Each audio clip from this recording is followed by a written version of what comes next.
All right, let's get this bad boy going. A Birds 365 get together with the Mac guys prior to big game on Sunday. Saints and Eagles at Lincoln Financial Field. The question is, will John McMullen be in the house?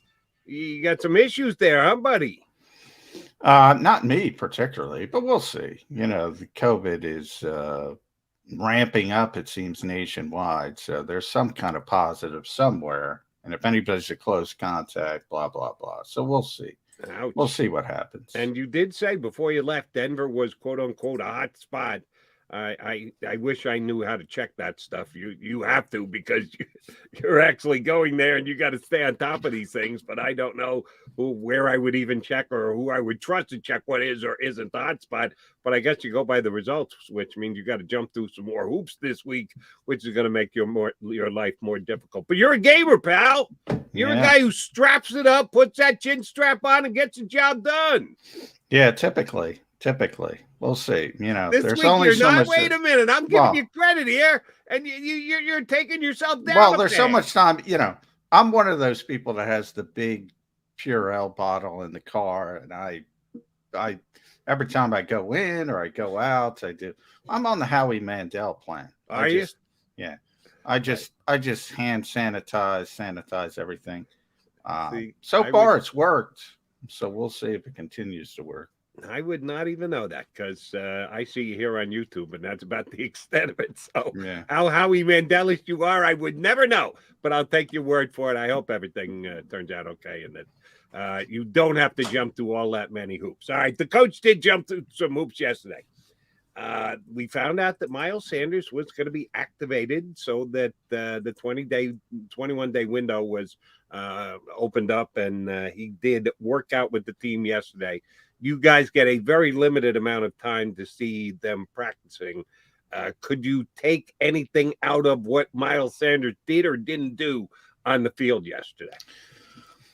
No, they actually scaled it back to a walkthrough, number one. So they were supposed to practice fully, and they scaled it back to a walkthrough. So it wasn't going to be a big to do either way, but it even was as I said, scaled back even more. So we were allowed out there for about 10 minutes. Typically it's about a half hour on Wednesday for a regular practice, but again, because it was a walkthrough, and by the time we left, Miles wasn't even out there. He did come out there, which if you look at my Twitter account at JF McMullen, there's a little 10-second video clip of Miles hitting the field that the Eagles provided us. So he was out there. Certainly sounded like before practice, Nick Sirianni certainly sounds like he's going to play. And, he was pretty emphatic. When Miles is healthy, he's our starter, basically is what he said. And he should be. I don't have a problem with that. But it is interesting because they've had so much success when he has, been on injured reserve. And I think, people make the leap to, okay, they're a better team without Miles Sanders. And for whatever reason, they have been this year for a very short sample size. But they make that immediate causal connection that they're better because he's not out there. Not necessarily, because when you lose a player like that, you reevaluate what you have. You do things in a different fashion. You understand you can't rely on the clutch of the talent of that particular player. And there's a whole bunch of sort of adjustments you make. And sometimes it's the other stuff that helps out, the scheming, the how you run the football, the make sure you go straight up the field. You don't call as many outside zone calls or things like that. And that is just as likely to have helped the Eagles running game as the emergence of Boston Scott and Jordan Howard. So the Eagles know who their best running back is. When Miles Sanders is healthy, he seems like he's completely healthy. He's going to be out there. He's going to be the number one running back. So to me, the only question is, okay, how is the committee approach from there? And we've had that discussion already, Jody. Some people think Kenny Gainwell should be benched. I think it's going to be a different. I think he offers a role that nobody else does, and we'll see how that shakes out. But to me, Boston Scott is the odd man out. Some people think it should be Kenny Gainwell. It's interesting. Nobody thinks it could be Jordan Howard. It could even be Jordan Howard because we've talked. We go back to the spring and the summer where Jordan admitted, hey, he thought his career was over. So it could even be that. But I do think Jordan Howard has earned his right to be a part of this offense. And you and I discussed it Monday, Tuesday already this week, Wednesday as well. Is there the possibility that they will activate all 4 running backs for the game? You said there have been a couple of guys, the 52nd guy, 53rd guy, that haven't gotten out onto the field that aren't special team contributors, that the only thing you're doing is if you add to one area, extra running back, you got to subtract from some other area. And then if you have a tough game with injuries and the like, you could find yourself a little light in a specific position. But you still think there is a chance that all 4 running backs will be activated? Yeah. In fact, I would still lean towards that direction. I think all 4 are going to be up. I think all 4 are going to play. For that reason, I mean, game day is 47. So you're down from 53 to begin with. But I think that 4th running back, and to me, it's going to be Boston Scott, as I said. He would have to help on special teams. So if Jordan Howard is your 4th running back, actually Jordan plays on special teams as well. If Kenny Gainwell is your 4th running back, if Miles Sanders was your 4th running back, you're probably not going to activate them because they're not going to help on special teams. Those players can both help on special teams, so it's not that big of a deal because that's what the back end of your roster has to do. And no matter what the position is, they got to contribute somewhere on Michael Clay's units. Otherwise, it's not that big of a deal if you're not dressing. All right, Jay, I'm going to put you to test here right away, right off the bat to start the show. I'm going to throw you some over-unders on usage in Sunday's game. The 4 running, well, we won't even put Kenny Gainwell in the mix. We'll just talk about 4 individuals, 3 running backs, 1 quarterback. Miles Sanders may not even play yet. Has not been formally announced that he is going to be active.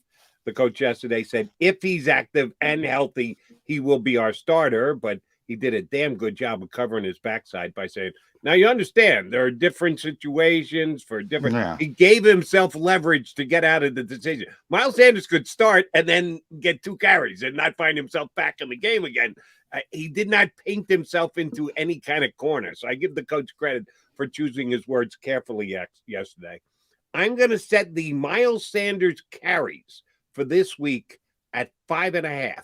Wow. Well, there's a lot to unpack there, Jody. I'm going to go over right off the bat. Okay. But I mean, if you look early in the season, they weren't running him a ton. New Orleans is the best run defense in the NFL. They give up 73 yards a game. I think 72.9 to be exact.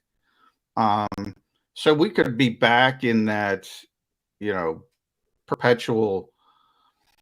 They can't run the football early. They go away from running the football. They fall down by 2 scores. But the point I'm trying to make is I understand why you're putting it so low, but I do think they have a different mentality now, and they're not going to give up on the run as quickly, which is why I'm going to go over. Okay. I do think he's going to be the starting running back. I do think he's healthy. I do think he's going to play. I do think he's going to be active, and I do think he's going to be a big part of the offense. So I'm going to go over. I was with you till each of the steps you took until the last one. I don't think he's going to be a big part of the offense. I think he's going to be part of the offense. That's why I set it at 5.5. And you do have to factor in always the possibility of re-injury. He goes in, takes a shot, boom. Well, yeah, I mean, he can get his 5.5.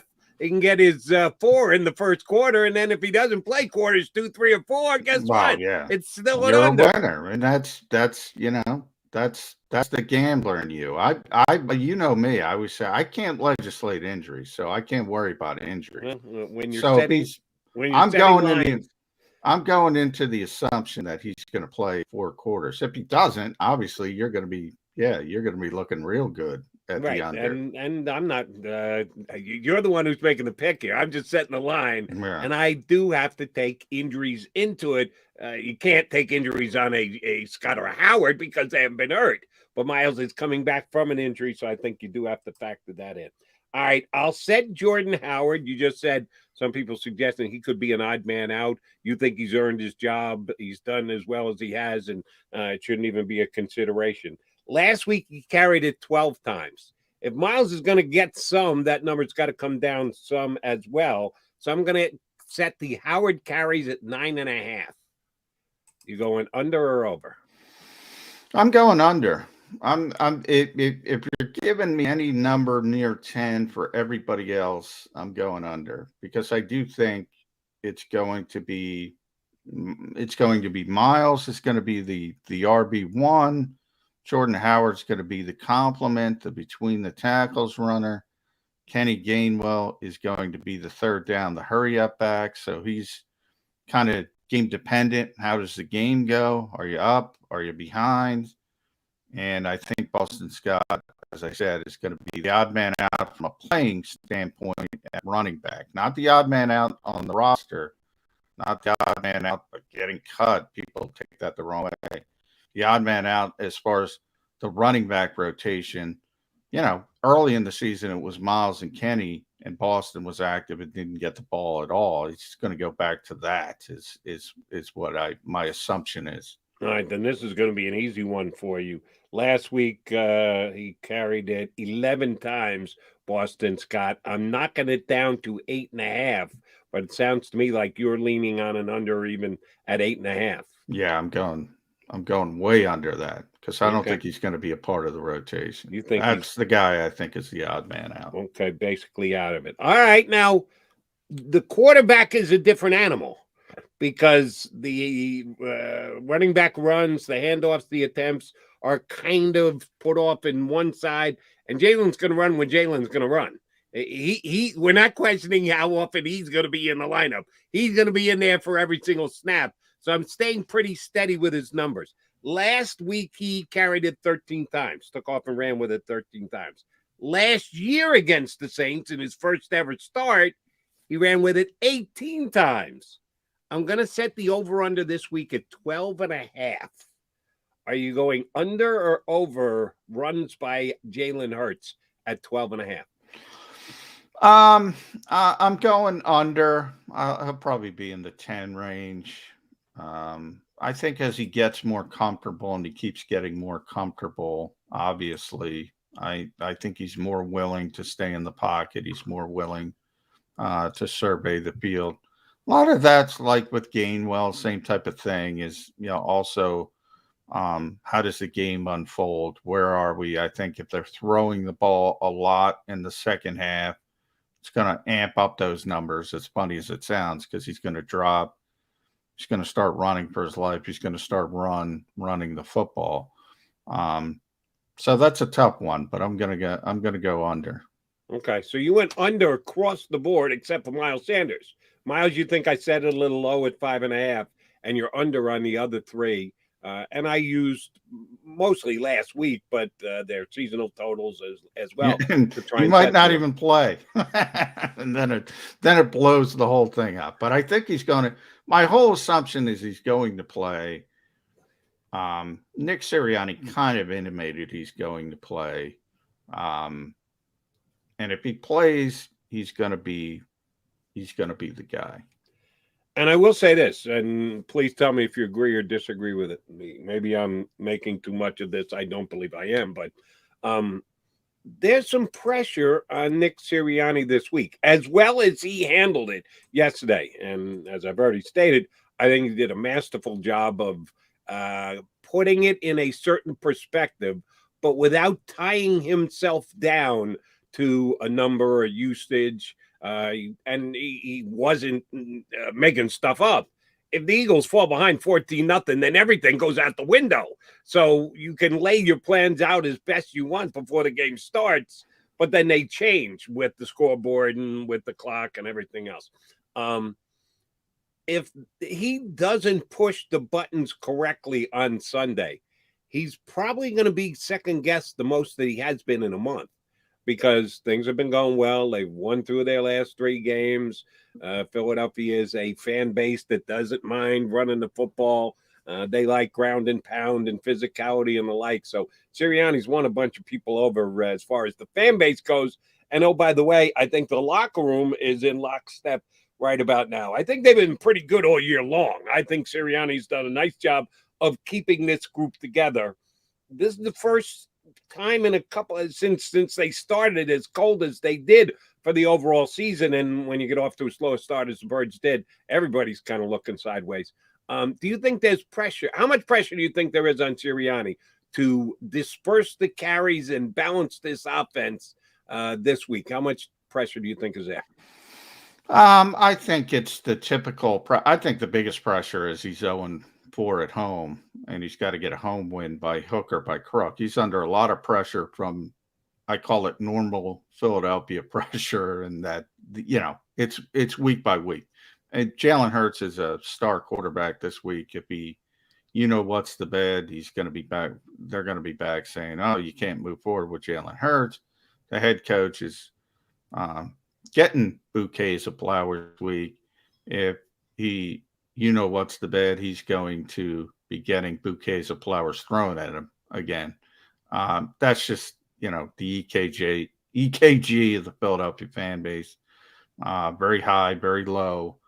But I think balance as a whole obviously is very important to this fan base.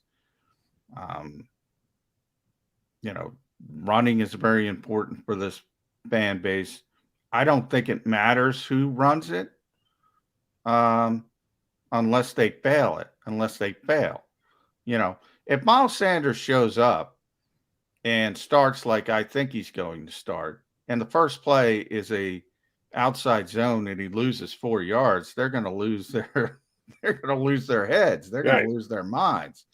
But I think if the game goes a typical fashion and they're effective, certainly, and there's balance, nobody's going to care who's running the ball. Right. But here's where I see it being a potential problem. What is a balance? What is success?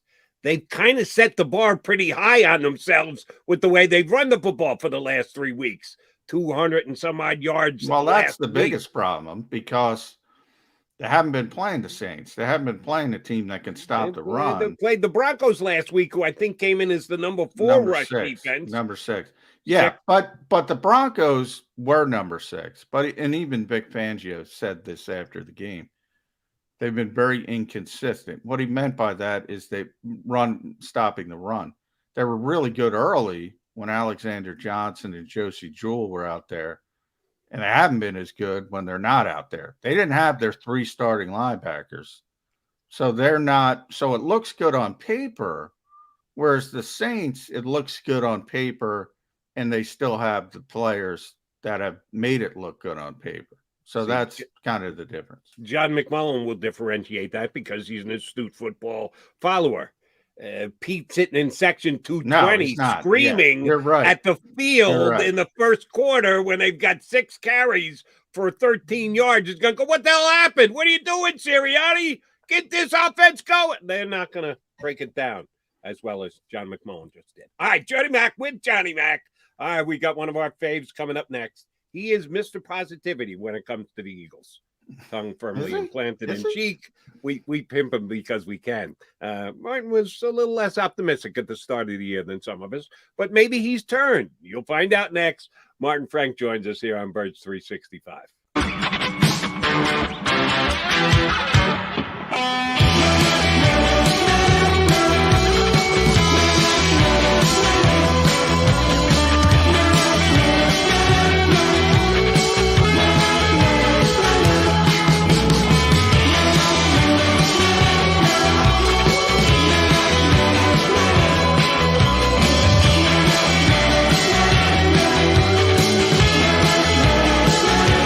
At Stateside Vodka, every new customer gets the world's best rocks glass, free.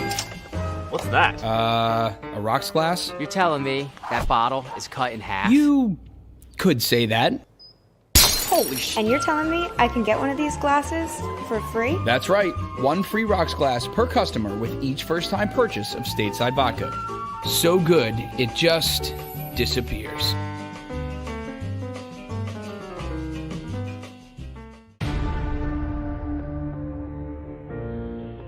When it comes to the fight against insurance companies, large corporations, and the healthcare industry, injured victims are always the underdog. But that doesn't worry us. At Messa & Associates, we're an injury law firm from Philadelphia, and we come to fight. Our clients know that they've got representation with a chip on its shoulder, and it's the same chip that makes Philly the toughest city in the country. Call 215-568-3500 or visit us online at messalaw.com. Messa & Associates, the toughest injury firm in Philadelphia.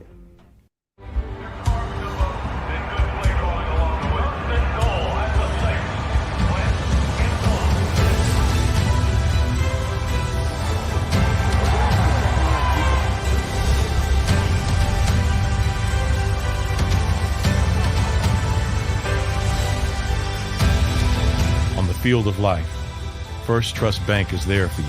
Champions on three. 1, 2, 3. Because Philadelphia dreams deserve a Philadelphia bank. Go for the midnight dares. Go for the game. Go for the hits. Go for the fans. Go for the win. Go to Ocean Casino Resort. Book your trip at theoceanac.com. At Stateside Vodka, every new customer gets the world's best rocks glass, free. You're telling me that bottle is cut in half? You could say that.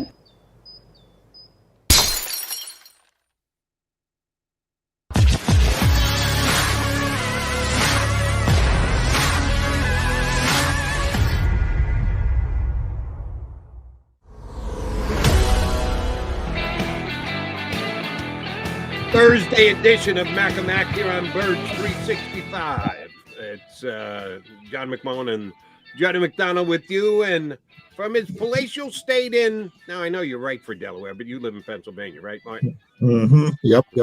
Gotcha. I didn't want to inadvertently put you in the first state when you weren't actually down there.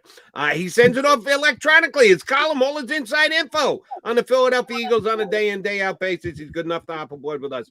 Martin Frank from the Delaware News Journal. All right. Have you swung, Martin? I kind of gave you a hard time there in your introduction because there was a little pessimism when we had you on earlier in the year. Have you jumped on the Eagle bandwagon with both feet? I'm starting to climb up onto the bandwagon. I mean, there we go.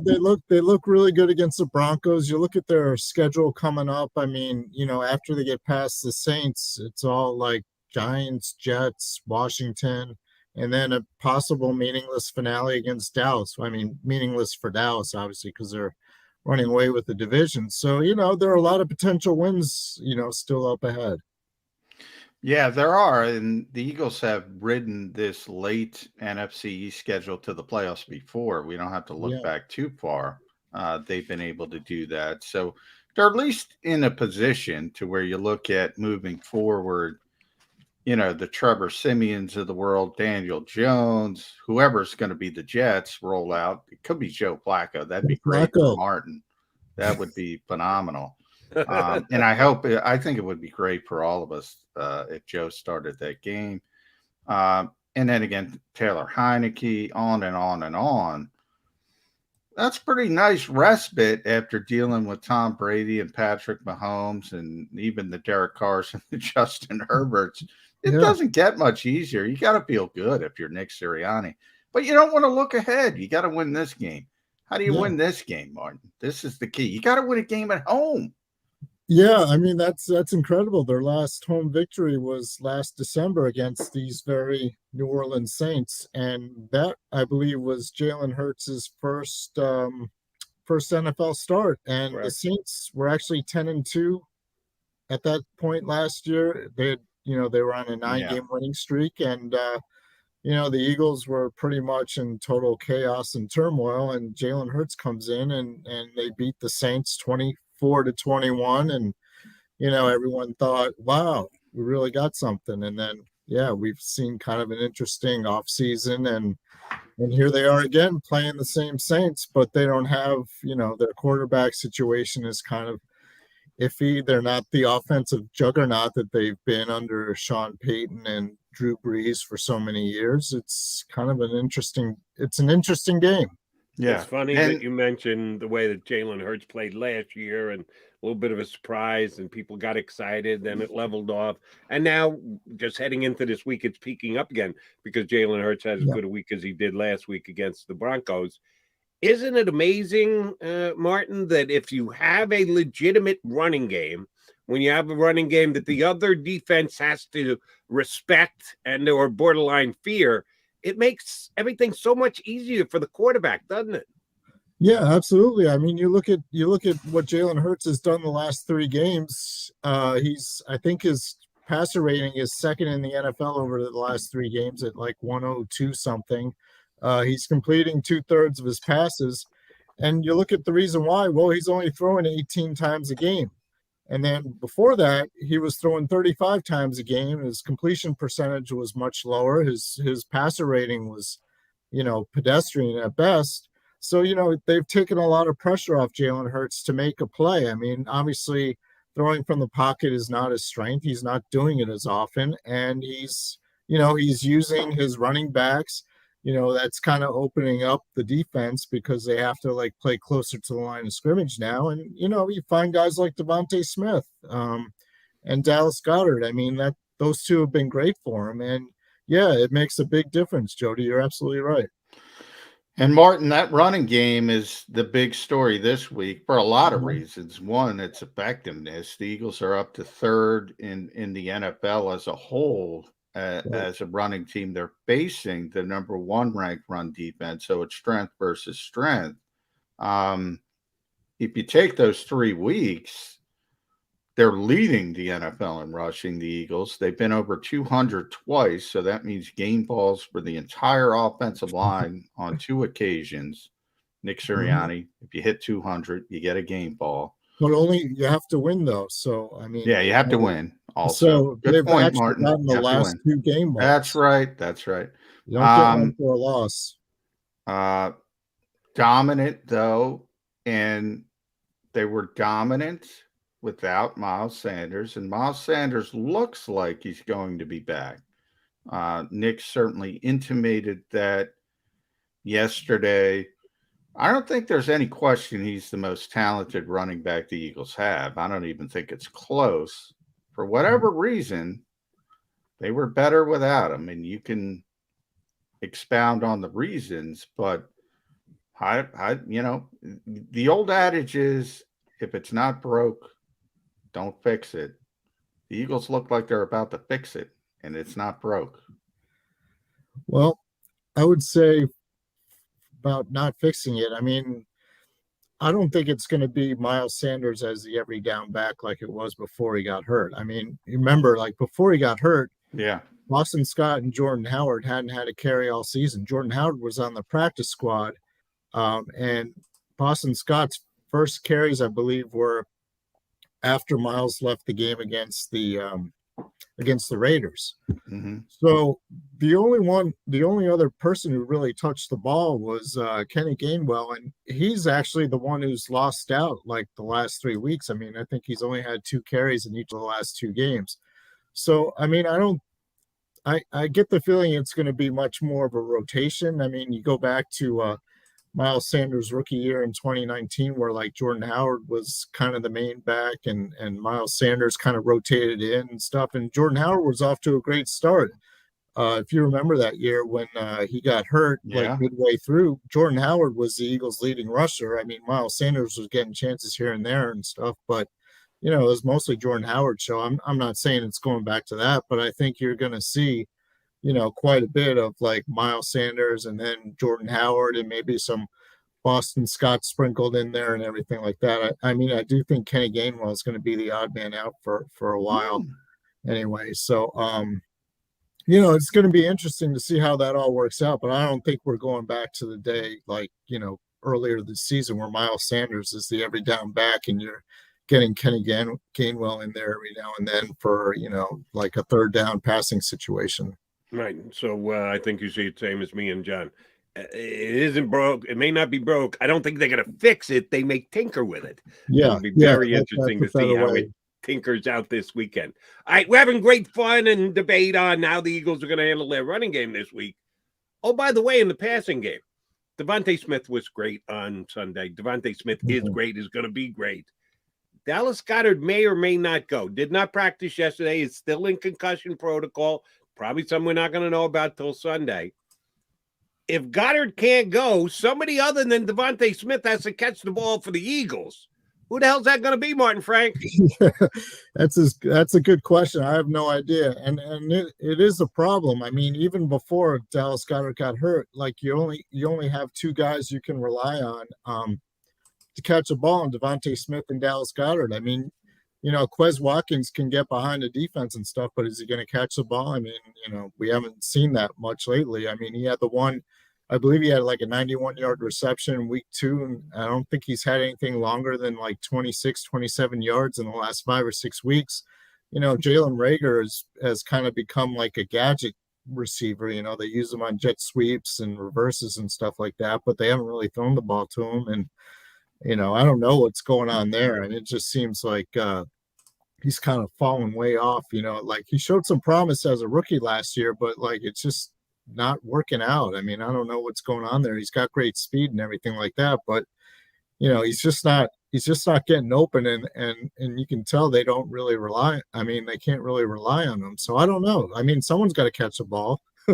It can't be just Devontae Smith, because obviously if you're the Saints, I mean, and Dallas Goedert isn't playing, I'd put 3 guys on Devontae Smith, and I'd say, here, throw it to J.J. Arcega-Whiteside, throw it to Greg Ward, somebody else. Let's see somebody else beat you. Because, I mean, it's got to be – I mean, that would be like an easy way to defend the Eagles. Like you just put everyone at the line of scrimmage, you put your cornerbacks and nickel on Devontae Smith and force somebody else to beat you, because I don't know if the Eagles can do that, at this point.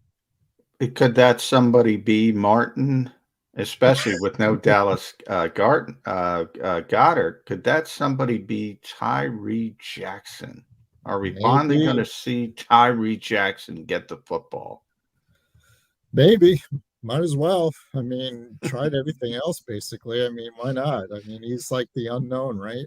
Yeah. Throw him in there, see what happens. Throw it out there. Jack Stoll, 2 receptions for 4 yards. Maybe we can't see that. Is this sustainable, though, long term? The way the Eagles are playing right now, obviously you're not going to average 180 yards rushing a game over 17 games. I mean, it's just not going to happen in this league. Right. So the way they've been playing, do you think it's sustainable long term?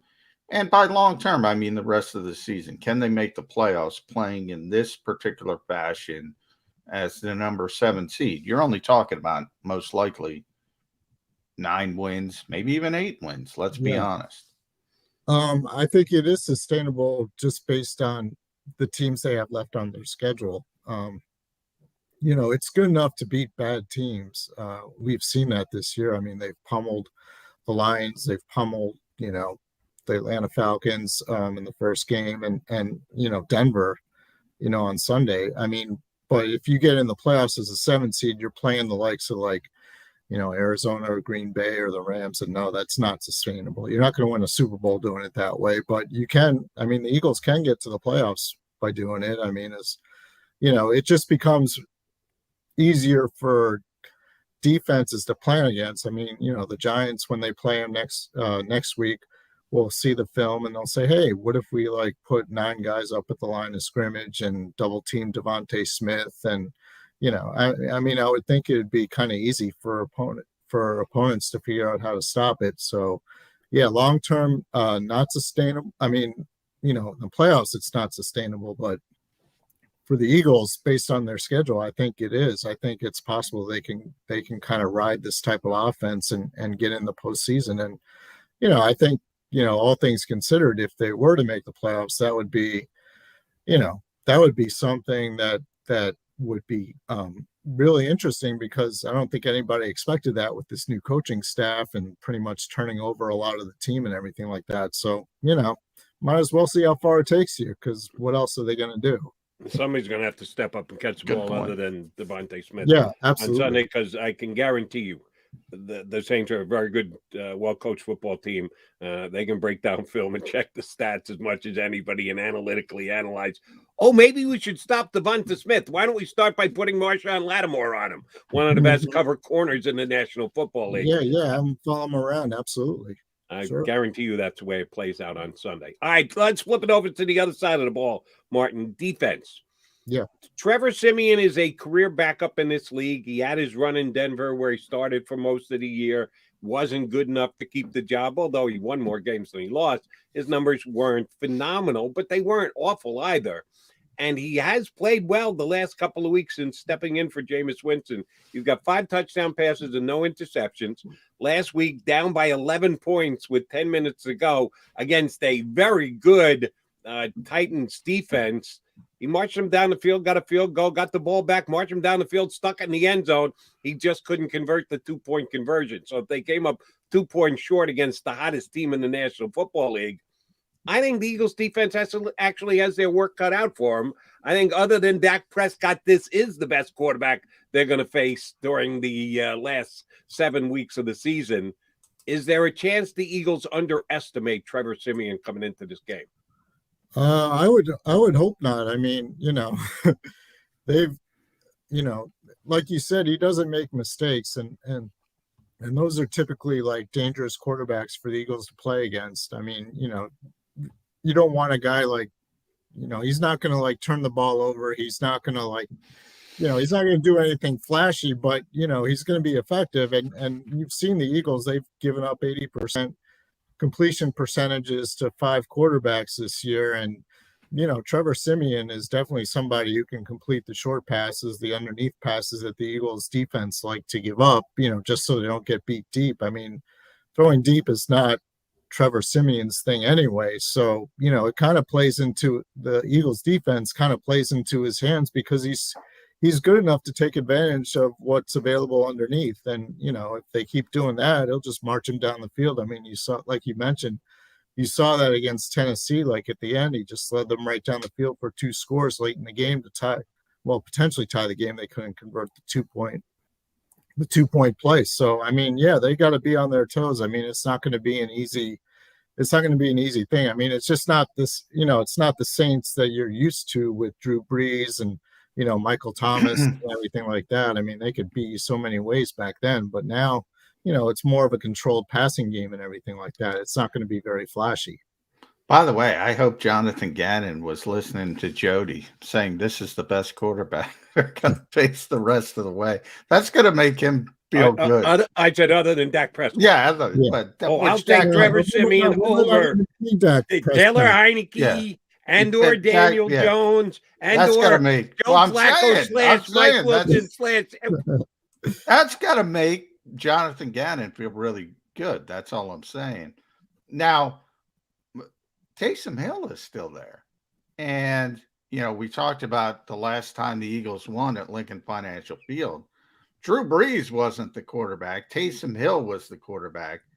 And that might have been his best game ever as a starting quarterback, certainly his most effective game from a statistical standpoint, although they weren't able to get over the hump. Where's the Taysom Hill effect in this game, Martin? And does it help to have been practicing against Jalen Hurts? Does that help defend against Taysom Hill when Sean Payton wants to throw him out there? Yeah, I definitely think it does. They see Taysom Hill every day in practice and Jalen Hurts, who's actually a better, all-around quarterback. Yeah. So, it might have been more of a novelty in the past, but I think that's kind of worn off. I don't think there's going to be a big Taysom Hill effect in this game. I think the Eagles would know how to play against it. I don't know. I don't really see it a big part of the Saints offense as far as like them beating the Eagles. I don't think it's going to catch the Eagles off guard by any stretch of the imagination. So I'm not expecting like a big Taysom Hill effect in this game. but it is Sean Payton, so you never know. The effect that I'm a little afraid of coming into this game on Sunday is the Alvin Kamara effect. He was out last week. Yeah. He was limited in practice yesterday, but just the fact that he returned to practice means that he is headed toward availability for Sunday's game. It was a knee sprain, a knee contusion, not a sprain, and certainly not a tear. So it looks like he's going to be good to go.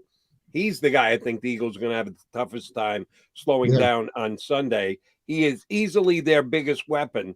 Does a Jonathan Gannon defense have what it takes to stop a player with the skill sets that Alvin Kamara has? Well, I think we've seen kind of all year that that's really not the case, but it just depends on how effective they are in getting to Trevor Siemian and making it difficult for him to find guys open. Kamara is great because he can run the ball and he can catch the ball. I mean, he's like the total complete back and everything like that. And those guys give the Eagles fits because, his thing is getting open underneath the coverage and then, making players miss, linebackers miss and everything and getting big yards. So, yeah, Kamara is very dangerous. I mean, that's someone the Eagles definitely have to worry about. And assuming he's playing, which it kind of looks like it's heading that direction, I mean, that could be a tough task for the Eagles trying to slow him down. We'll just see. I mean, it's, they've kind of struggled against guys like that in the past. So I don't see why that wouldn't be the case with Kamara. I mean, he's really good, obviously. All right, Martin, let's talk about the real strength of the Saints. And this is weird to say because it's been so long. I mean, it's Sean Payton's team. It was Drew Brees' team for all those years. All we talked about is offense. Alvin Kamara, the running game, Michael Thomas, who's not there, the receivers, all these years. All of a sudden, they shift to this defensive juggernaut under Dennis Allen. They're one of the best defenses in football. We talked about the run defense. 73 yards a game. I think they're number 10 overall. They got players at all three levels: Cam Jordan, Marcus Davenport, David Onyemata. Demario Davis is the most physical linebacker in the NFL. I truly believe that. Our old friend Malcolm Jenkins on the back end. Marcus Williams is a great safety. Marshawn Lattimore's Jody brought up. BJ Williams, all over the place. They got players on defense. Is this the best defense the Eagles have faced? Yeah, it might be. I mean, you mentioned they're number one against the run. They can get thrown upon. I think they're like 25th or 26th in pass defense and everything. It's funny how that works. You can't run, you throw. Yeah, maybe that's why they're so successful against the run, because teams are throwing all the time against them. But I mean, sorry to interrupt. I think of it the other way. I think teams throw against it because they try and run against it. They can't do it. They I guess we got to throw it that much more. It's one of those, which came first, the chicken and the egg. Yeah. But then you kind of if you're like, well, they're always winning and stuff, so you have to throw to catch up. But they're obviously a 500 team, so that's not necessarily the case. I mean, you could look at it either way, I guess. But, I always find it kind of interesting because you look at teams that invest in the linebacker position, like the Saints, obviously, and then you look at teams that don't, like the Eagles, for example. And it's just interesting to see. I mean, obviously they put a lot of resources into their linebackers. You mentioned Davis. You mentioned I think they have Quan Alexander. And here the Eagles are throwing out like Davion Taylor and TJ Edwards, who have played well lately. But, before that, it was, Alex Singleton and Eric Wilson, a low-cost free agent signing. Alex Singleton, a guy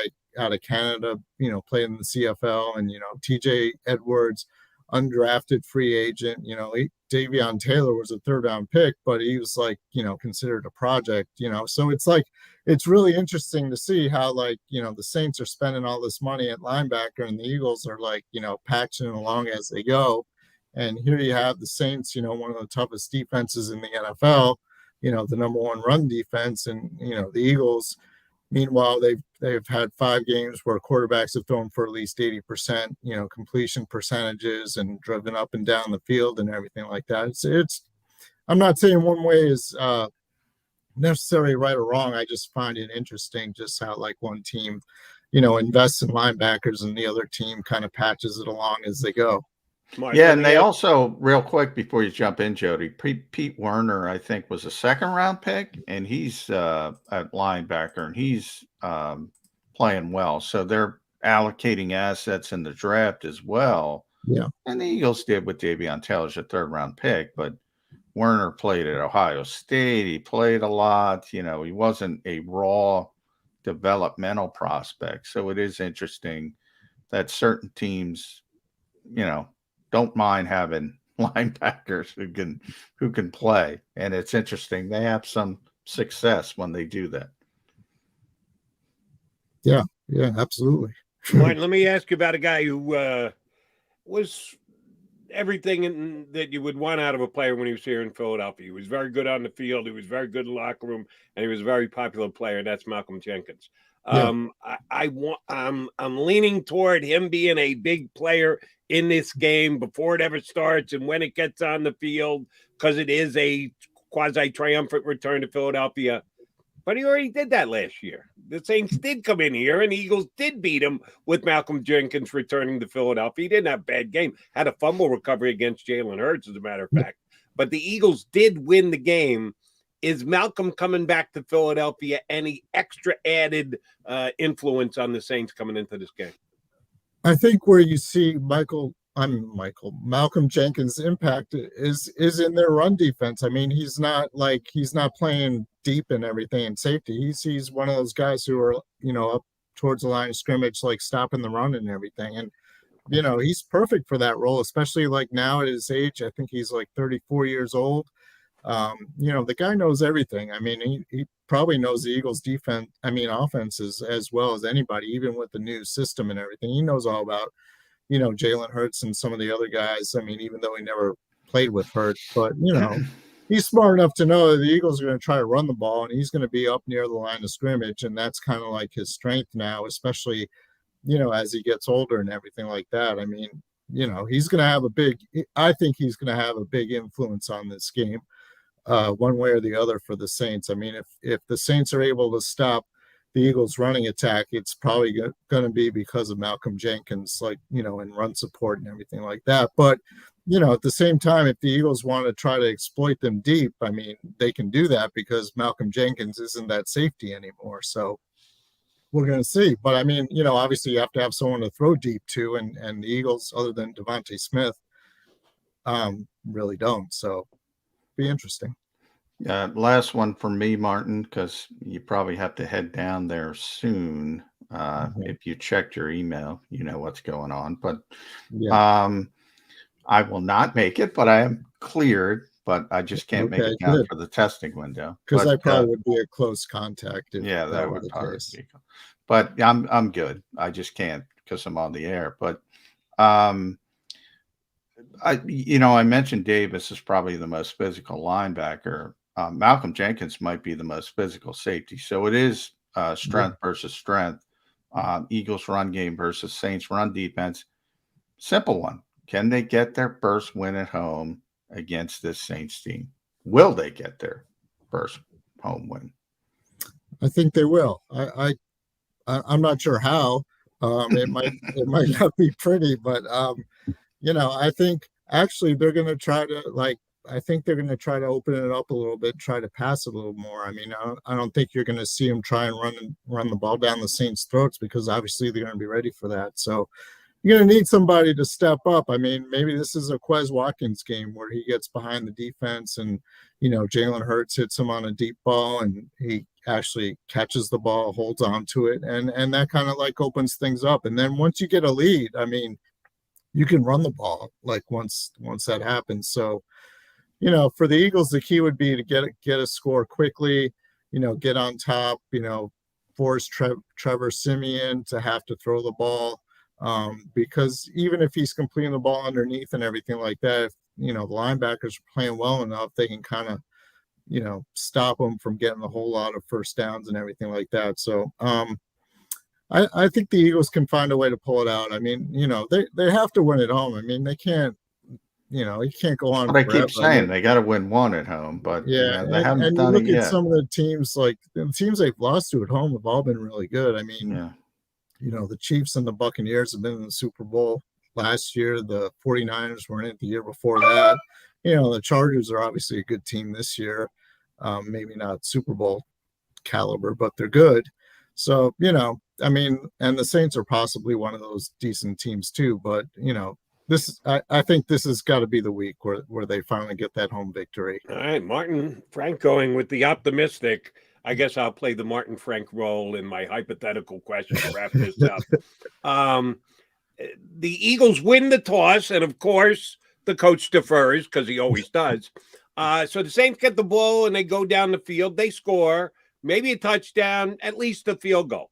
Eagles get it back, 2 running plays and an incomplete pass, 1-2-3 punt. What will be the reaction of the crowd at Lincoln Financial Field? I think it rhymes with who. Yeah. I think if that were the case, they'd start. It wouldn't take very long. I mean, they'd be like, oh, no, not this again. And then, especially then they punt the ball, the Saints get it again. Trevor Siemian goes like 7 for 8 down the field, and they score again after like a 7-minute drive, 15-play, 7-minute drive. Now it's the end of the first quarter, and they're already down 10-0. Yeah, I think the booze will be raining down if that is the case. I can guarantee you. It could definitely go that way. I mean, you're right. They win the toss, and I think if they win the toss, they should take the ball. I mean, I think I say it every week, and they never do, Martin. It never happens that way. Well, they haven't been winning the toss. You can't fly in the face of analytics, Martin. How dare you think outside the box? Yeah, well, they have to win the toss too, which actually they haven't done very much either. So, right. Martin, great stuff. Appreciate you coming on board. Always do. Hopefully, no close contact for you, my friend. Johnny Mac will see you in the press box on Sunday. Thanks, buddy. All right. Thanks for having me. Appreciate it. Martin Frank does a great job for the Delaware News Journal, covering them day in and day out. And he's going to beat John Mac to the facilities. Are you even going in today? I can't get down there by 10:30, so I don't know. We'll see after. I'll try to contact the Eagles and see if they can extend it a little bit. The testing window is 10 to 10:30. Actually, I made it yesterday. I had nothing to do yesterday afternoon, so I decided to take a run down to the South Philly Turf Club, which is directly across from the link. As a matter of fact, I made it from my house down there in 27 minutes, which is pretty good. There was no traffic on 295.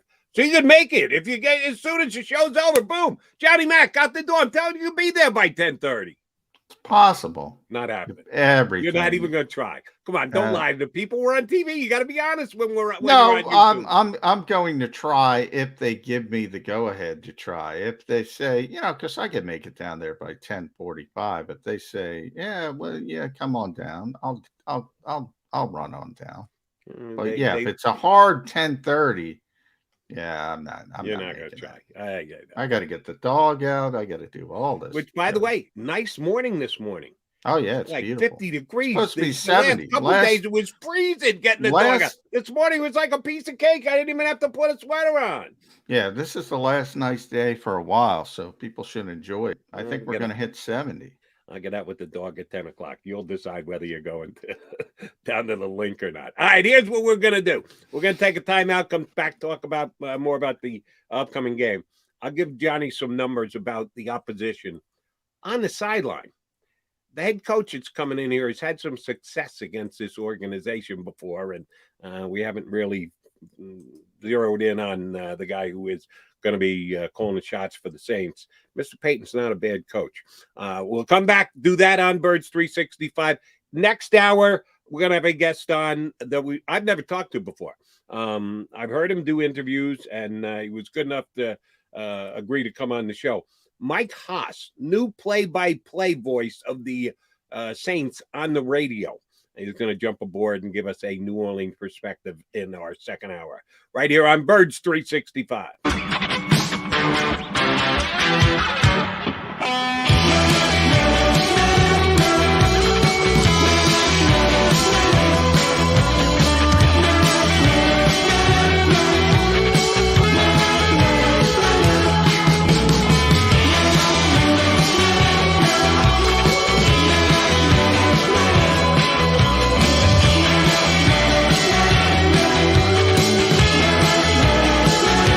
At Stateside Vodka, every new customer gets the world's best rocks glass, free. What's that? A rocks glass? You're telling me that bottle is cut in half? You could say that. Holy shit. And you're telling me I can get one of these glasses for free? That's right. One free rocks glass per customer with each first-time purchase of Stateside Vodka. So good, it just disappears.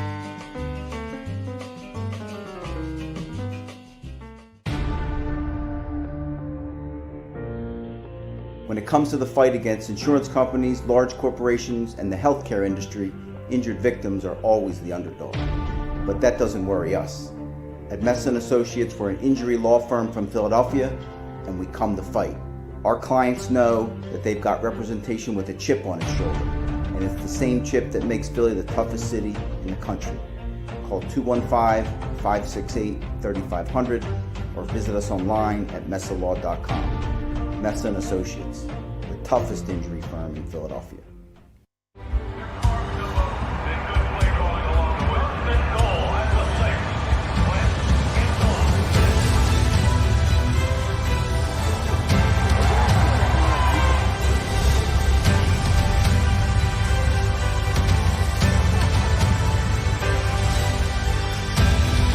On the field of life, First Trust Bank is there for you. Because Philadelphia dreams deserve a Philadelphia bank.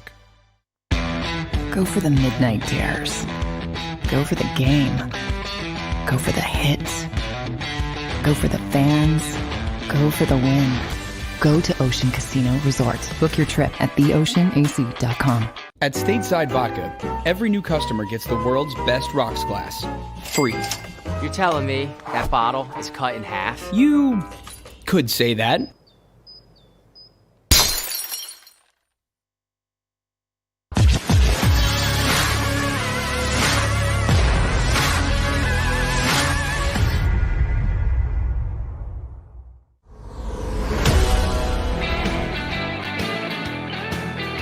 You got your Mac and Mac guys, John McMullen and Jody McDonald here with you on Birds 365. Countdown is on to the showdown between the Saints and the Eagles coming up on Sunday.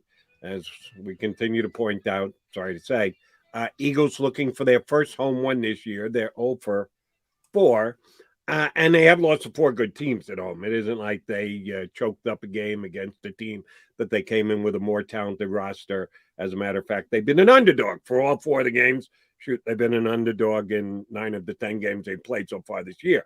Only game they were a favorite was on the road against the Sad Sack Lions. They're favorite this week, aren't they?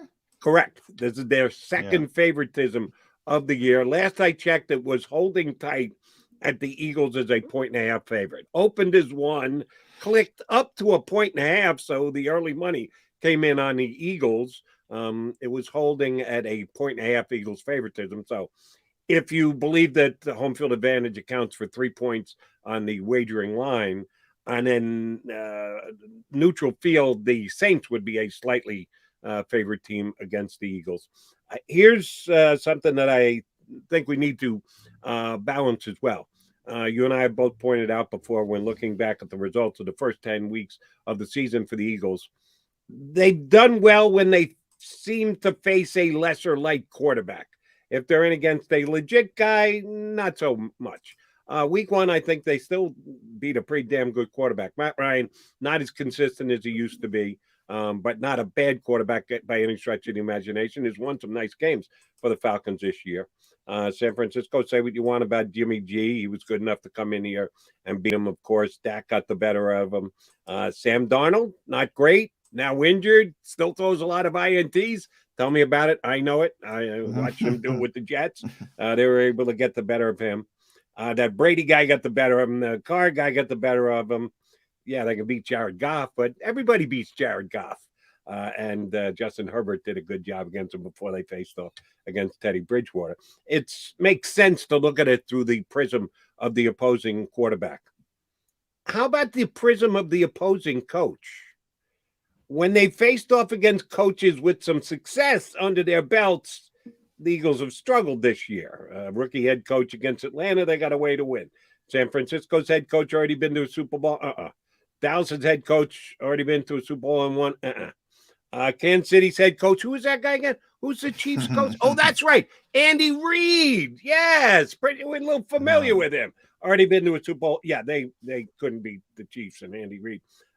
You see the point I'm trying. Tampa, of course, just won it last year with Bruce Arians. Whole bunch of coaches that have already won a Super Bowl. How the Eagles doing against them so far this year? That would be an offer. The guy who's coming to town has got a pelt on the wall this week, John McMullen. Sean Payton's got a Super Bowl victory under his belt. That does not bode well for the Philadelphia Eagles. Yeah, it's a fair point. Experience matters in the coaching profession. That thing went viral. I don't know if you saw it, but Deion Sanders called Mike Zimmer during one of his press conference. Yes, I did see that.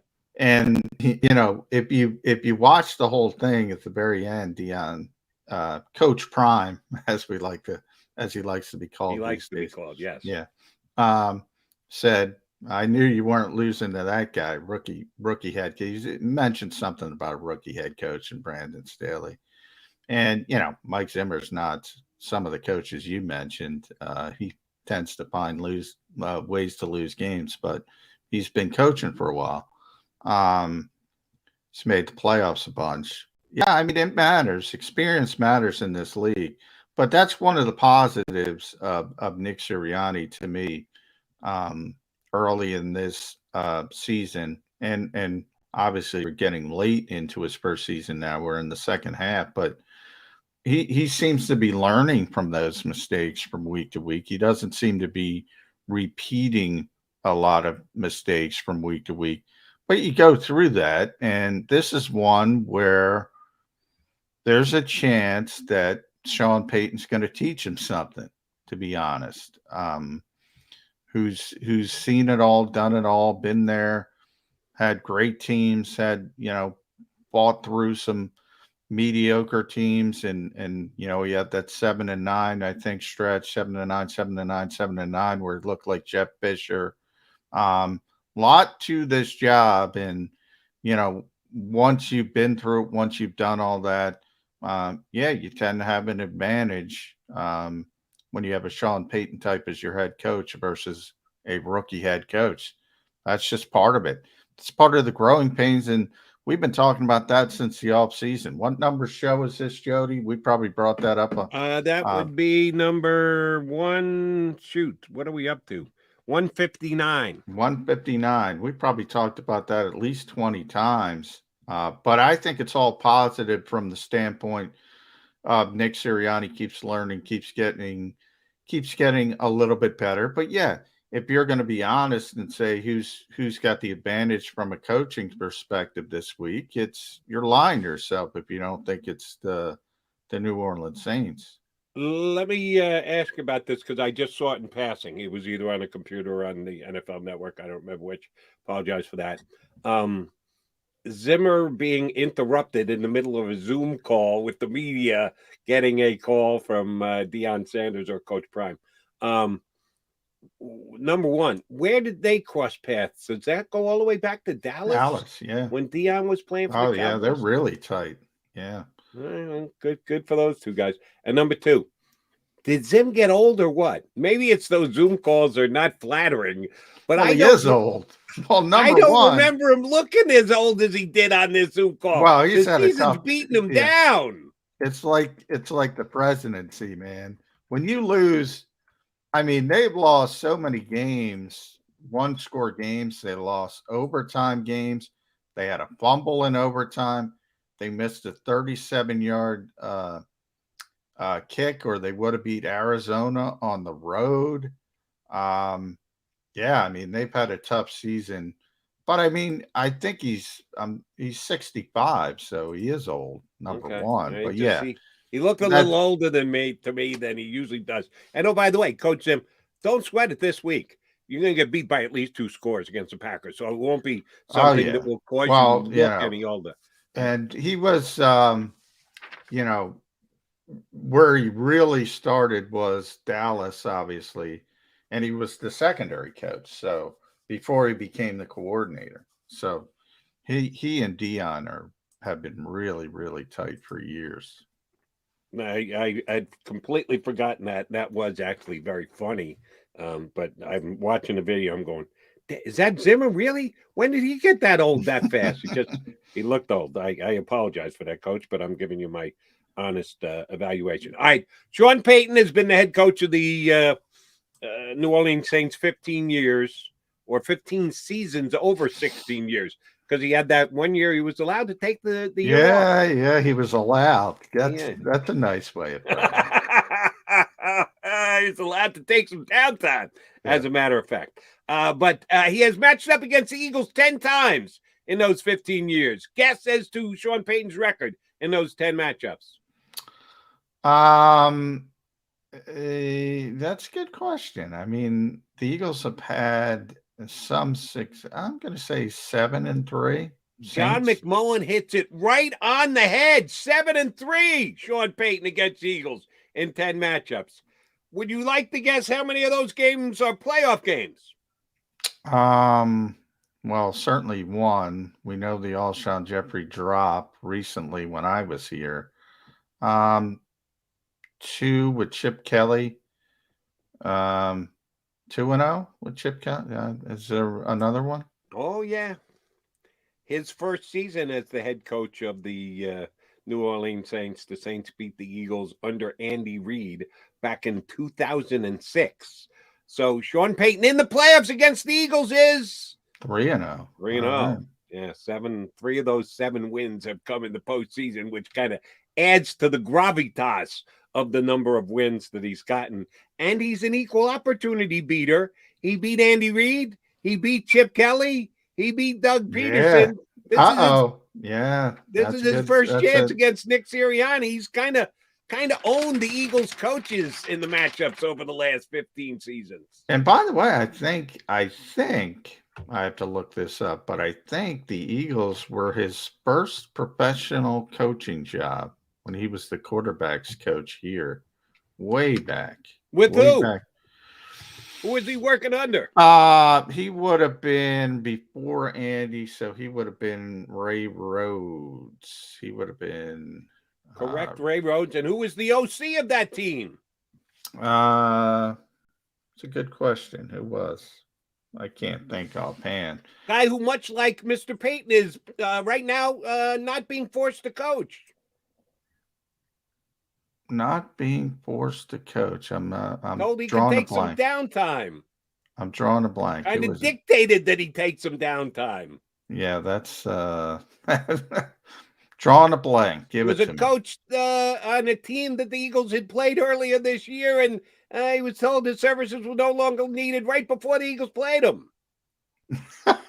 You're making me look bad. When you went to Vegas, think Vegas. Oh, John Gruden. John Gruden was the head coach of the Philadelphia Eagles. You're making me look bad, man. Just give it to me. Throw me a life raft. Come on. I'm dying here. I'm sorry about that. The reason why I bring it up is, did anyone check Sean Payton's emails?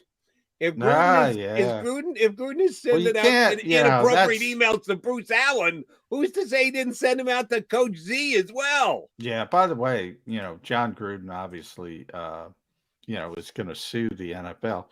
Yeah, he's going to get a nice little settlement because this, the one thing about this league, they aren't putting anybody under deposition ever at any point. They'll gladly trade some money for that. Correct. And, oh, by the way, because you'll remember that. I know we're getting aside, and if you're not Eagle fans, we'll get back to the Eagles in just a second. When Gruden came up with the agreement to step aside as the Raider coach, it was really pretty fast. I was actually surprised it came together as quickly as it did. And I said here on Birds 365 and anywhere else where I broadcast, he didn't walk away. he negotiated. It was a pretty quick and fast negotiation, but he was going to get paid. The Raiders were going to give him a good chunk of his money, and I was a little surprised that they were able to come to that kind of agreement as quickly as they did. Oh, I guarantee you it was because there was a lawyer there telling him, listen, John, we'll cut a deal. We'll get some of our money. Oh, we'll sue for the rest. We'll cover your butt. What they're doing here is just flat out wrong. Don't worry about the money. If this is too much and you don't want to fight the fight right now and you want to bring the organization down, or we can gently step aside and we'll still get you paid. Oh, I guarantee you that was the case.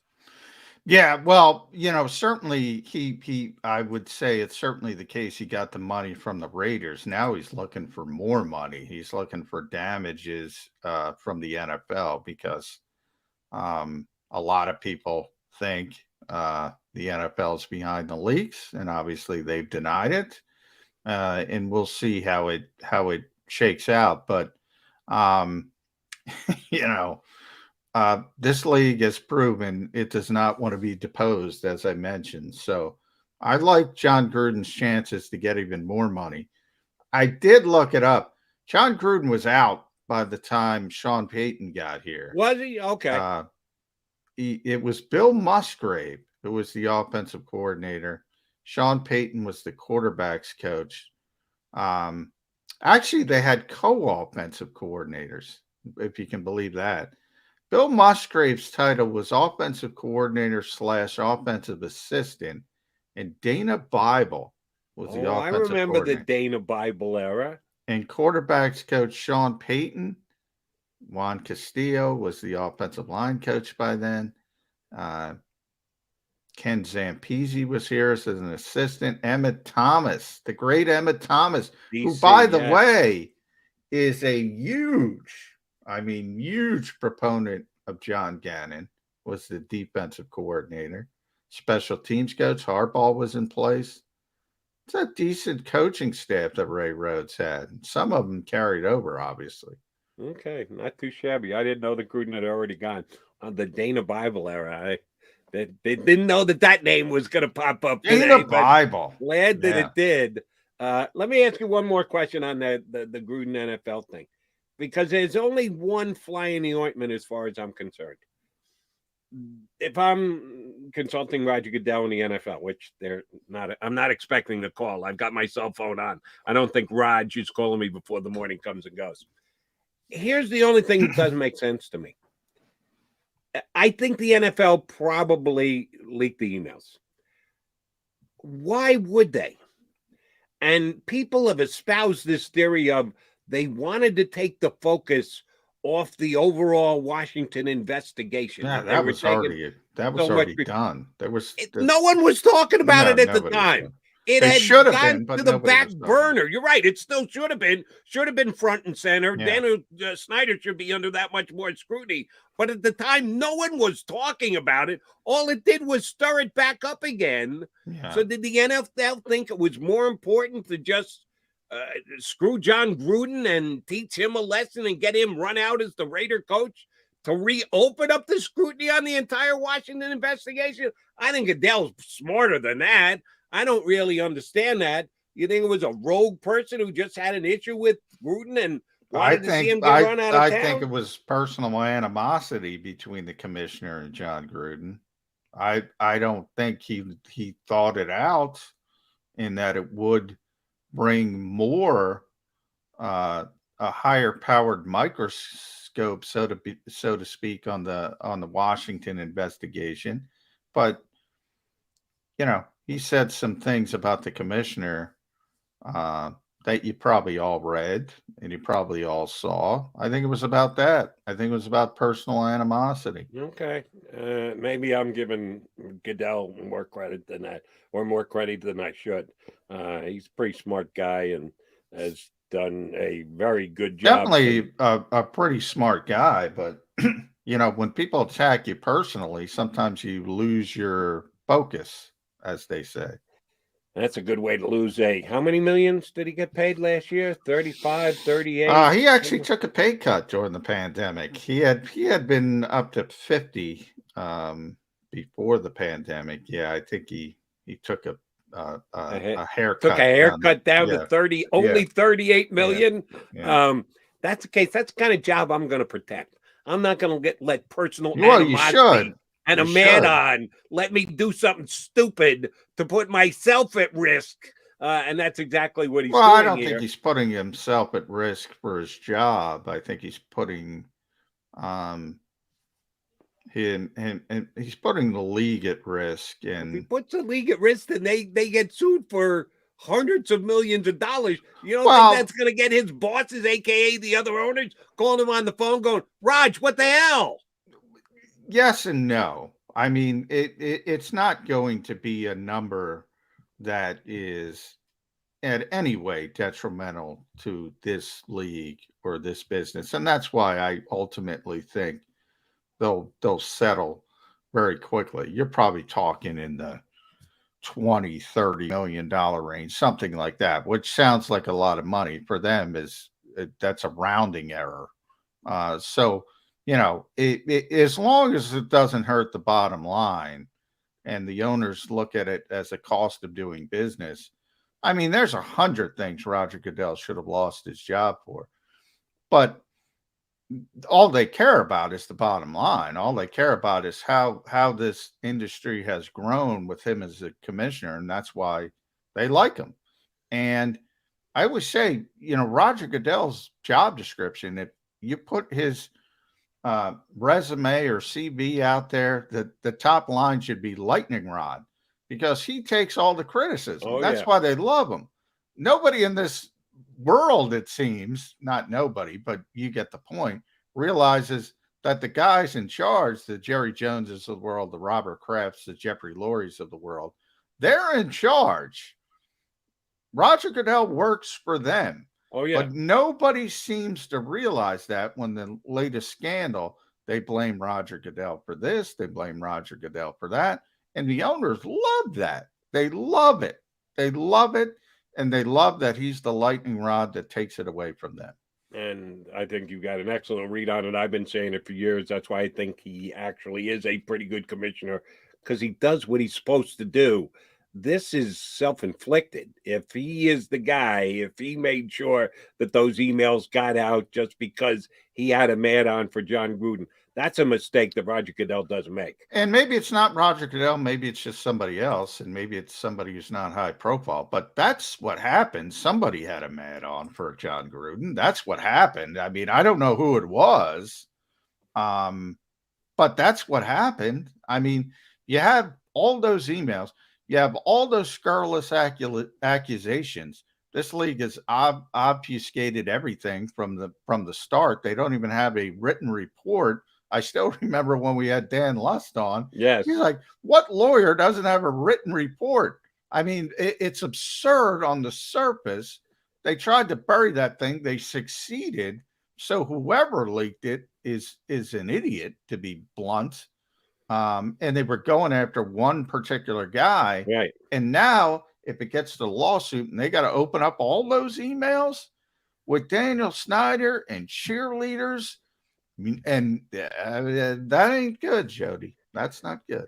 They had tens of thousands of emails, and the only ones that get out are a couple of Gruden emails to Bruce Allen. Yes, that's a targeted attack at an individual, which just doesn't add up to me. And I actually think Gruden's got a chance, as you said, to get himself a pretty good payday from the NFL, because they don't like to have to hop on the stand and explain themselves. That is something that they keep away from at all costs.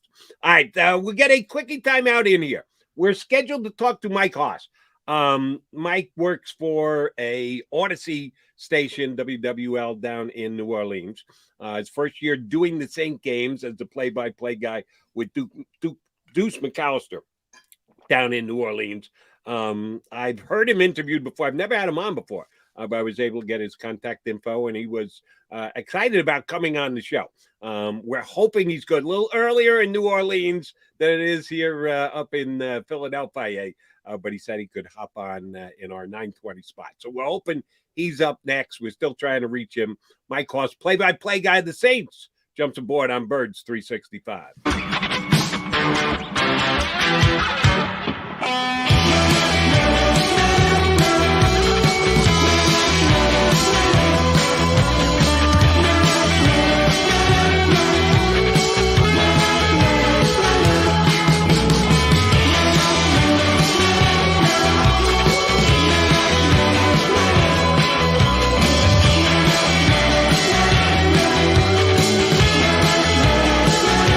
At Stateside Vodka, every new customer gets the world's best rocks glass, free.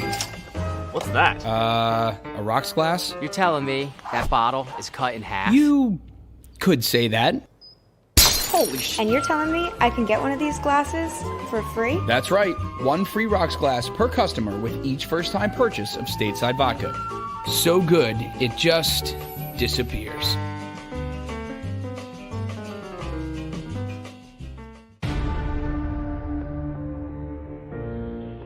When it comes to the fight against insurance companies, large corporations, and the healthcare industry, injured victims are always the underdog. But that doesn't worry us. At Messa & Associates, we're an injury law firm from Philadelphia, and we come to fight. Our clients know that they've got representation with a chip on its shoulder, and it's the same chip that makes Philly the toughest city in the country. Call 215-568-3500 or visit us online at messalaw.com. Messa & Associates, the toughest injury firm in Philadelphia.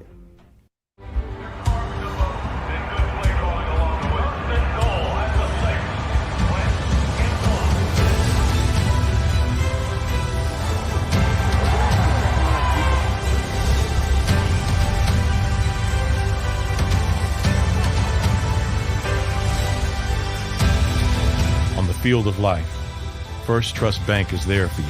Champions on three. 1, 2, 3. Because Philadelphia dreams deserve a Philadelphia bank.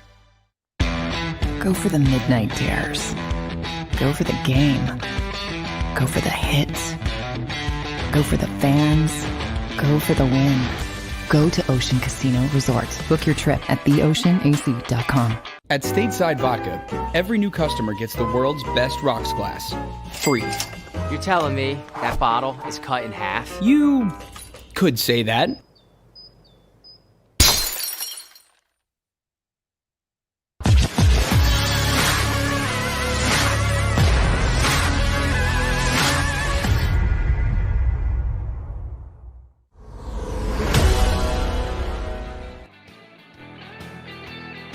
Birds 365 here up on the JAKIB Media YouTube channel. John McMullen, Jordan McDonald there with you.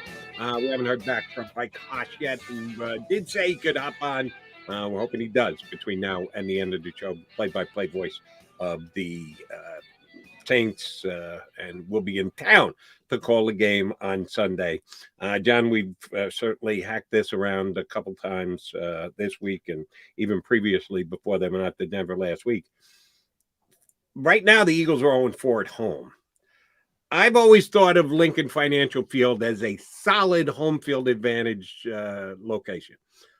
Not the vet, and I go back far enough to be able to judge and compare the vet to the Link as far as a home field advantage goes. Some people think that it is a massive part of winning and losing games. Others think you're a little bit more comfortable. Yeah, you got the crowd behind you, but the field side is the field size, and the best players are going to win the game anyway. How big a deal is this that the Eagles are 0-4 so far at home here, and they're playing a team this week that at least Vegas thinks is beatable because they have the Eagles as a 1.5 favorite. I don't want to be the pessimist here, but if they don't win and go to 0-5 at home, how big a deal does this become? Yeah, I think it's a big deal. It's already a big deal. I kind of mentioned earlier, Jody, that even after they won in Denver, Nick Sirianni in his post-game speech was putting that little note in the players' heads and saying, yeah, hey, we got to get one at home. He was already talking about it after a emphatic win in Denver. So he knows it's a big thing. He knows he's got to get off the schneid, so to speak. And it keeps getting worse. If you lose another one, we talked about it with Miles, coming up. It's going to start early. It could be that early. If it's the first offensive play of the game, and as I said, if they call outside zone and they lose 4 yards, those fans are going to be all over them. And it's just, it keeps building and building and building. So the Eagles' home field advantage is great when they're a winning team, when they're a good team. During the Doug Peterson era, they were dominant at home. until the very end, obviously the last year when things went off the rails. When they're a good team, it is a tremendous, tremendous home field environment. When they're a bad team, it hurts because the fans are tough and the fans are not going to let up on the home team. And right now they've been a bad team at home and 0-4. So, you know, I've talked about it a couple of weeks. I said, maybe it's better they're on the road this week and they were able to win some road games because there's not as much pressure on them. There's more pressure on this team at home right now. And yeah, it's kind of working in a negative direction. And the only way it stops is if they're able to figure out a way to get a win. And this is another opportunity. This, to me, shapes up as the most winnable game to date at home. I thought they were going to lose to San Francisco. I certainly thought they were going to lose to Kansas City and Tampa Bay. And I thought they were going to lose to the Chargers. So part of it is the schedule. And the schedule has been difficult. Now, the 49ers haven't been as good as people expected. But that was early in the season. And they've gotten better. They're nearing 500. And they're in the mix for that last playoff spot, like just about everybody, but Detroit is. The Chargers are a good, not great team. But they have a really good young quarterback. So it has been a difficult schedule. And it lightens up, and this is part. It's not quite, you know, the Saints are a good team. They have a good defense. We mentioned they have a good head coach. They certainly know how to win games. They certainly know how to win here. They've done it in the past. So it's not like it's the Detroit Lions or even the Denver Broncos, the banged up Denver Broncos. But I will say this, Jody, you know, the Saints maybe have the best pair of offensive tackles in football. We talked about the Broncos being down their offensive tackles. The Saints have Teron Armstead and Ryan Ramczyk. That is good. Those two guys, they're both out. They're both in practice this week. We could be having back-to-back weeks with teams that don't have their starting offensive tackles. We shall see. We won't know that till Sunday, but then again, we won't know about Dallas Goedert till Sunday either. By the way, can I throw this at you with Dallas Goedert? Did you think that was an illegal hit? The NFL came out with their video, their officiating video. They said it was legal. I agree with them. I think it was a legal hit. I'm getting killed for it.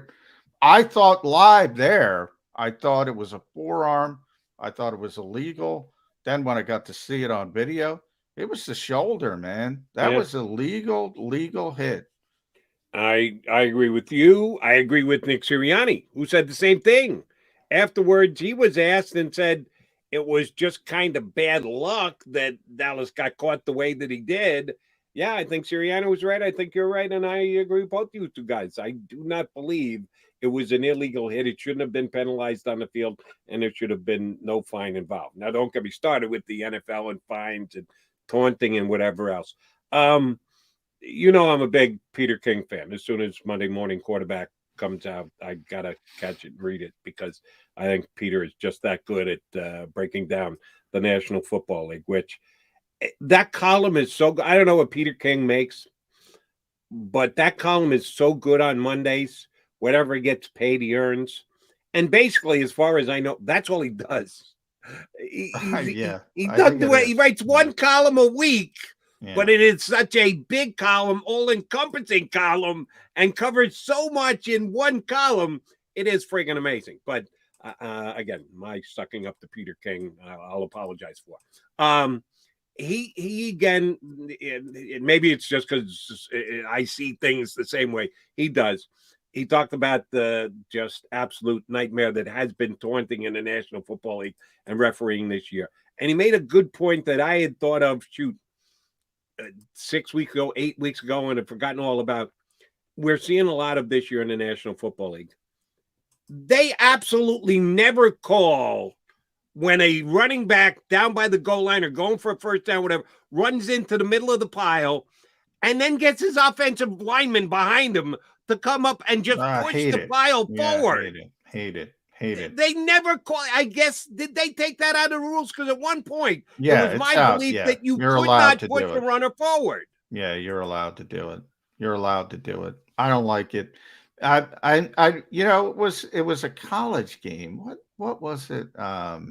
Vince Young, Matt Leinart with Matt Reggie Leinart. Bush. Matt Leinart. It was USC Notre Dame. It was a great. Was it Texas? Was it the championship game or was no? It was Notre Dame because Notre Dame was going to upset USC. It was going to be a big deal, and I forget what they call it. Reggie Bush pushed Matt Leinart in the end zone. It was a 4th down play. Notre Dame had stopped it. I mean, the forward progress was done, and Reggie Bush just came up and moved the ball and pushed him in the end zone. Just terrible. It was terrible. And a lot of people don't like Notre Dame, so they don't care. But I think that was the crux of it. And I know it's college. It's not professional football. But, yeah, there used to be a day, and it might be Mike Allstott. I always joke that Chris Berman made Mike Allstott with his, rumbling, bumbling stuff. And he was, and it, forward progress was stopped back in the day. They blow the whistle. That's it. Plays over. Now they let guys. And sometimes with quarterbacks, and Jalen Hurts, obviously with the Eagles, sometimes it's a good thing because some of these quarterbacks can get out of, or escape artists and do a lot of things and continue to play. But I'm with you, man. If forward progress is stopped, blow the whistle, plays over, the defense has done their job. Again, we go back to safety and everybody's safety. Oh, but don't do this. I don't like it at all. And the push in the back. Yeah. I mean, it's become part of offensive football. Linemen. Yeah. And forget about Reggie Bush. I mean, Reggie Bush was a running back. You got 300. You can imagine Jordan Mailata getting behind somebody and just trying to push the ball. I'm with you. I don't like it. I'll give you my line of logic behind the way that they're calling it these days. At least I understand it. I disagree with it, but I understand it. Because they now have instant replay. When you blow the whistle, that should stop the play. And you can't go back and undo that and go, oh, never mind, shouldn't have blown the whistle. No, when you blow the whistle, the play's over. That's it. There's no coming back from that. So they're hedging and leaning toward, well, we won't blow the whistle. And if we don't blow the whistle and we can judge via replay that forward progress is stopped, we could say, well, he didn't make it. We're right. We got the call right. Or no, we overturn it and then push it back before the first down. It's a form of logic that I get and I understand, but you still get it wrong. If you're going to just allow somebody to push a pile forward, that's not what football is all about. They're covering their backside to give themselves the ability to get it right via replay. Get it right during real time, and you won't have to worry about replay. And this is another. I'm having a bad morning probably because of all the COVID news, but the Bush push, that's what it's called, which is obvious. And it was, now, Matt Leinart, I'm just reading about it. He also had a 4th and 9 completion for 61 yards. So, it's one of those things where, Notre Dame didn't have to put themselves in that particular spot. They had the game won. But nonetheless, I mean, if you stop a play, you stop a play. And the Bush push is probably the most famous of them all. I do remember that. And they got that right. Or they should have gotten that. They got it right by changing the rule thereafter. NFL has not only not changed it, but it's becoming rampant in the league, which maybe that'll be the key to the game. Maybe Jordan Mailata will get behind Miles Sanders and push him for a key first down coming up on Sunday. We'll have to see. All right, this is a good game because, as I mentioned earlier, sorry to say, the Eagles have faced off against Sean Payton a lot during his 15 years as the head coach of the Eagles. This will be the 11th matchup. As a matter of fact, they've won 7 out of the 10. So we've gotten used to seeing the Saints a lot, either down in the Dome in New Orleans or up here. I wanted to share this story with you, Johnny Mac. And were you covering the Eagles you were still in Minnesota during the Chip Kelly era, right? No, I was here, but I was doing more national stuff, so I would be here on occasion. Every once in a while, Did you cover the game where the Saints beat the Eagles in the playoffs? Nick Foles was Chip Kelly's starting quarterback. Yeah, I did cover that. You did cover that game. Yeah. That game to this day still bothers me because I had to take calls afterwards. Shame on Nick Foles. Well, yes, Nick Foles left that field with the lead. Exactly. He left the field. He handed it over to the defense with a lead with what, 3 and change to play? Yeah. Up by 1 point, and the defense allowed Drew Brees to march it down the field and get him in the field goal range. They kick the game-winning field goal and they lose. And yet the next day, Nick Foles is not our quarterback. He's not good enough. This isn't going to work. RPO, blah, blah, blah. He had the lead with 2-3 minutes to go. That was on the defense, not on Nick Foles. But again, the quarterback takes all the grief all the time. So there's a long-standing rivalry between these two teams. Yeah, Drew Brees. By the way, I got from Jeff Duncan. I want to give him credit. He's a New Orleans guy. It's back at the Times-Picayune. I think he worked for The Athletic for a while. He just tweeted out something. If you're, everybody's into the advanced stats, the analytics. The Saints led the league every season from 2017 to 2020 in catchable pass rate by the quarterback. It was obviously Drew Brees. Right. They're now ranked 31 out of 32 in catchable passes. Well, that's Jameis. Yeah. Well, but that's the difference between a great quarterback and that's obviously a Hall of Fame quarterback. And then you got to move on. And it's, Jameis and Trevor and Taysom Hill as well. Throw him in the mix. Life on the other side of those guys is not pretty at times. Does get tricky. All right. I want to go back even before Drew Brees, even before Andy Reid, to maybe my favorite Eagles-Saints matchup. It was 1993. Eagles and Saints were playing on December 26th. Ooh. And I remember the game because I had just signed a new contract to stay at WIP. There was a chance that I wasn't going to stay at WIP.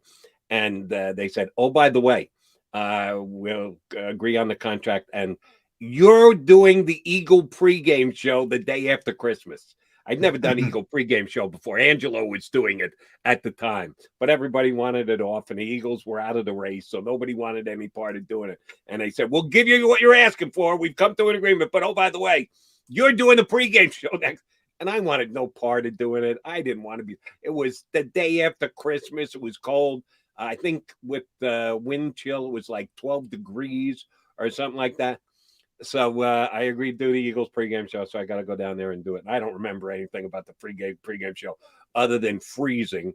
A buddy of mine came by and said, you going in? I said, no, I got a press pass. Yeah, I guess I'll probably go in and watch it. I don't know if I'm going to stay for the whole game. But he goes, no. You're coming with me. I said, what are you talking about? I just scalped tickets for $4.50 a piece. He said, I got 2 tickets for $9. He got change from his 10. Oh man. The Eagles that's a different time. The Eagles weren't good. It was freezing cold out.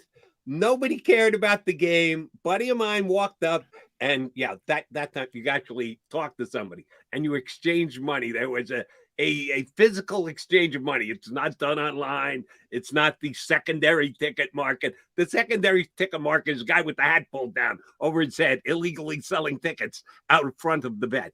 And he said, we'll go inside. We'll drink some beers. We'll just have some fun. Come on and sit with me. I bought an extra ticket for you. He had another buddy. So he said, I paid $4.50 a piece for these. So I did. It was freezing. He didn't make you pay the $4.50, did he? No. His treat. He shelled out the $4.50. I think I bought the first round of beers, which was probably more expensive than he did the cost of the ticket, as a matter of fact. So we go, and it wasn't 700 level. I don't even think it was 600.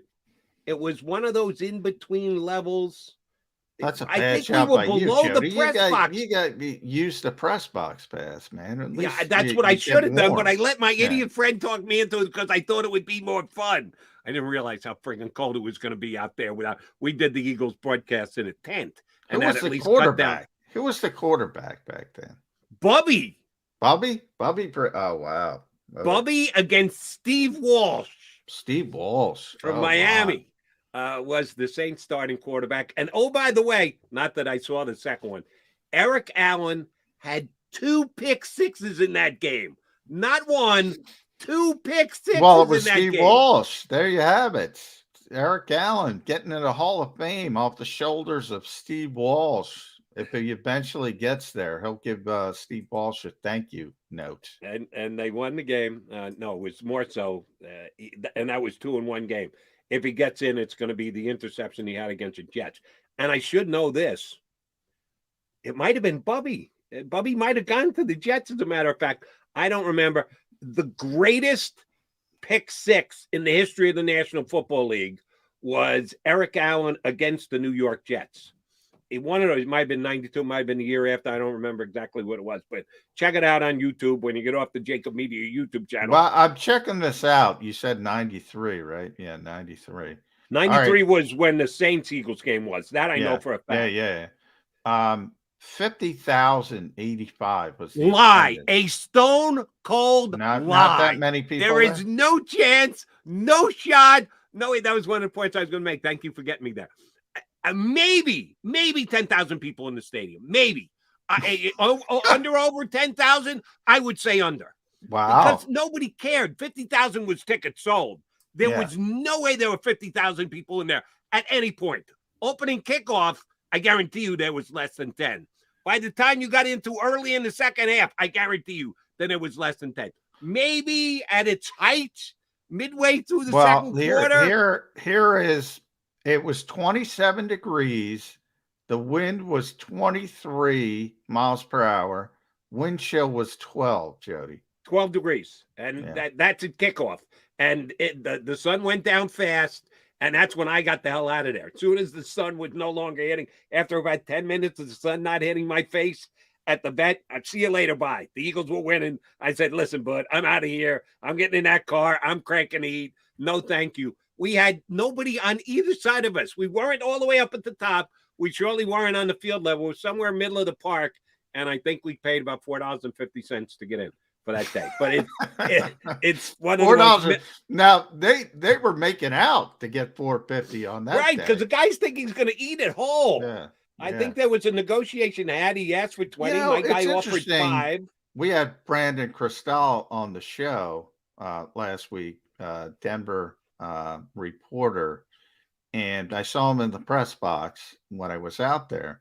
And I thought it was interesting because the Broncos, I don't see this anymore.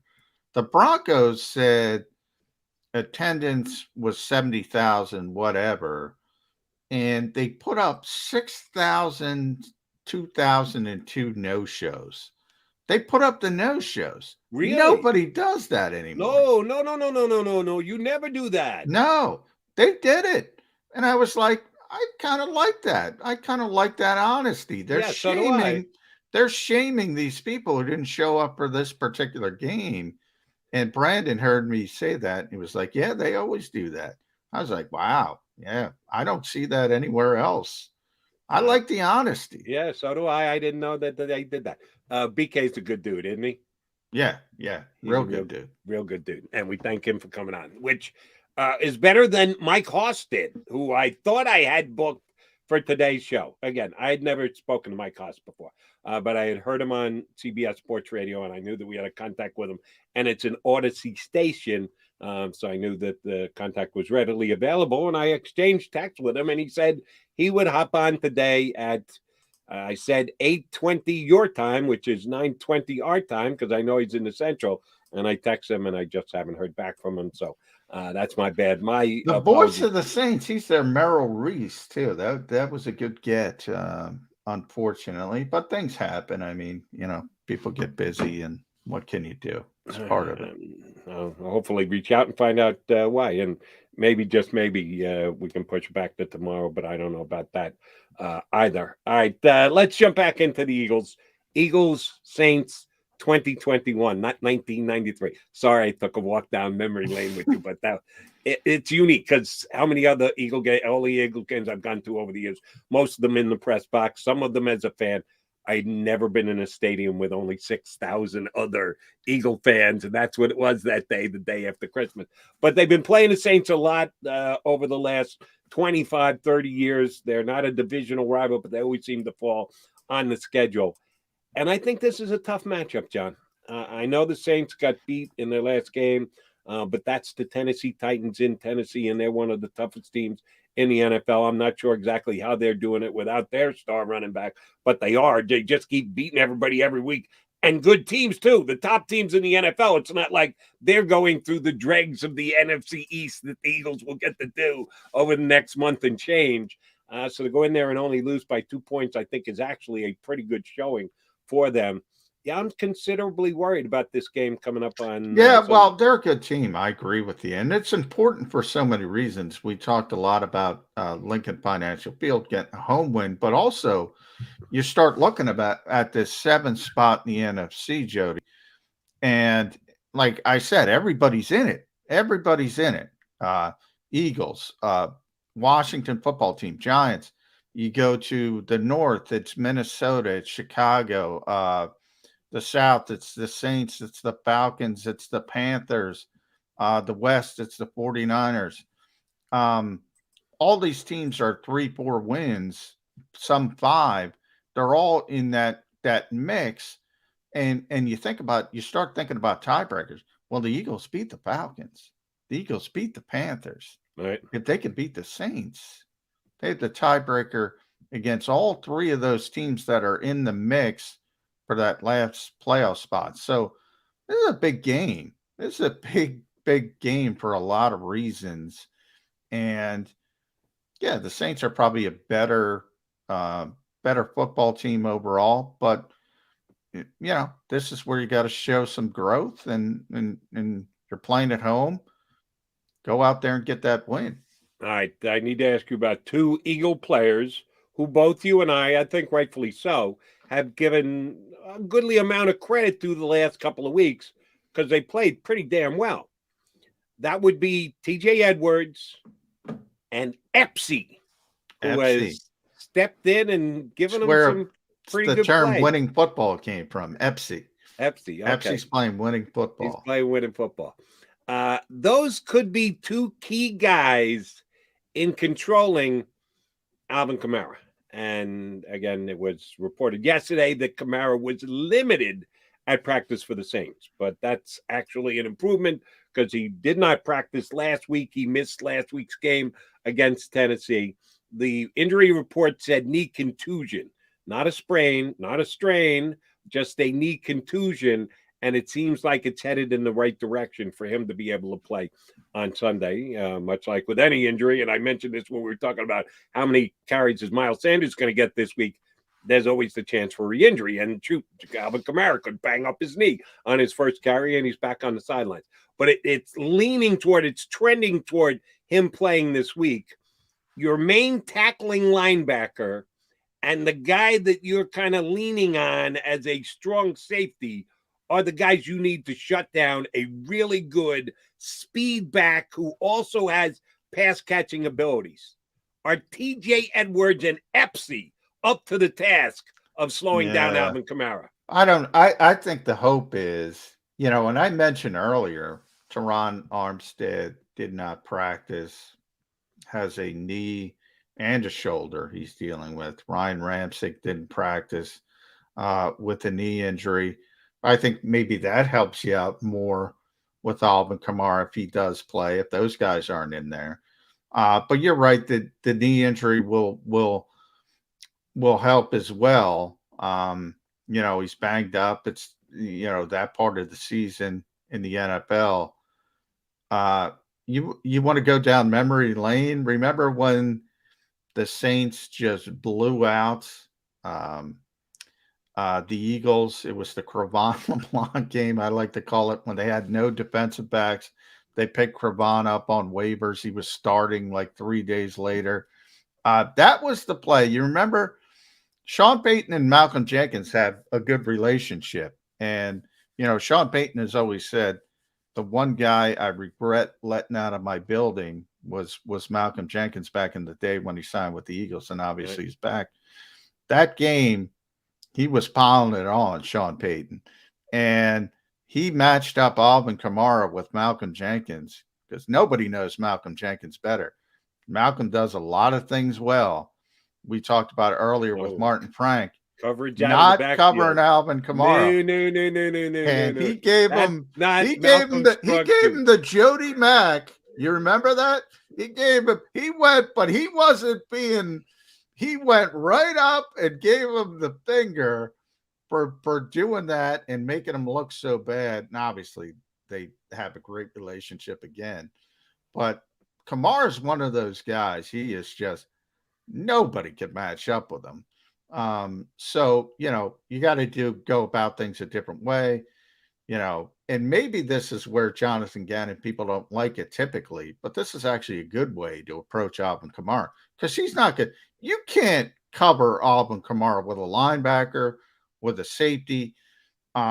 So if he's open, he's going to catch the ball and you got to tackle him. You got to rally to it. And that's how you got to handle Alvin Kamara. I think the biggest impact for the Eagles when it comes to stopping him are Teron Armstead and Ryan Ramczyk. If they're not there, I think it becomes much easier. We will not know that probably till Sunday. All right, final timeout for us. We'll come back. We'll officially put a bow on the show. He's John McMullen. I'm Jody McDonald. You got the Mac and Mac guys on Birds 365.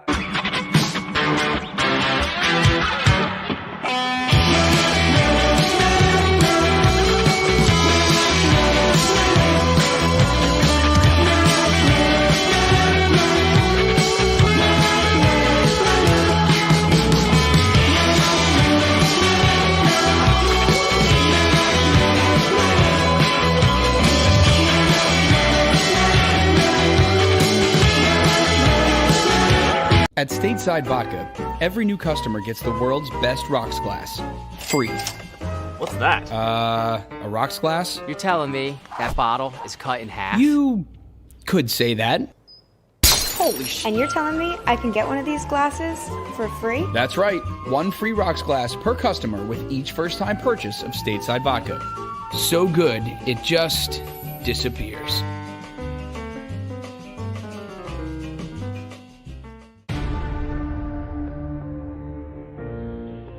When it comes to the fight against insurance companies, large corporations, and the healthcare industry, injured victims are always the underdog. But that doesn't worry us. At Messa & Associates, we're an injury law firm from Philadelphia, and we come to fight. Our clients know that they've got representation with a chip on its shoulder, and it's the same chip that makes Philly the toughest city in the country. Call 215-568-3500 or visit us online at messalaw.com. Messa & Associates, the toughest injury firm in Philadelphia.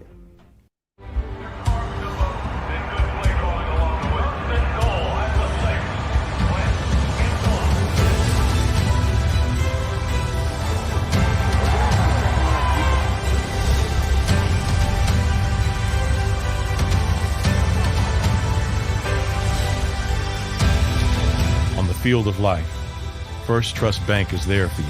Champions on three. 1, 2, 3. Because Philadelphia dreams deserve a Philadelphia bank. Go for the midnight dares. Go for the game. Go for the hits. Go for the fans. Go for the win. Go to Ocean Casino Resort. Book your trip at theoceanac.com. At Stateside Vodka, every new customer gets the world's best rocks glass, free. You're telling me that bottle is cut in half? You could say that.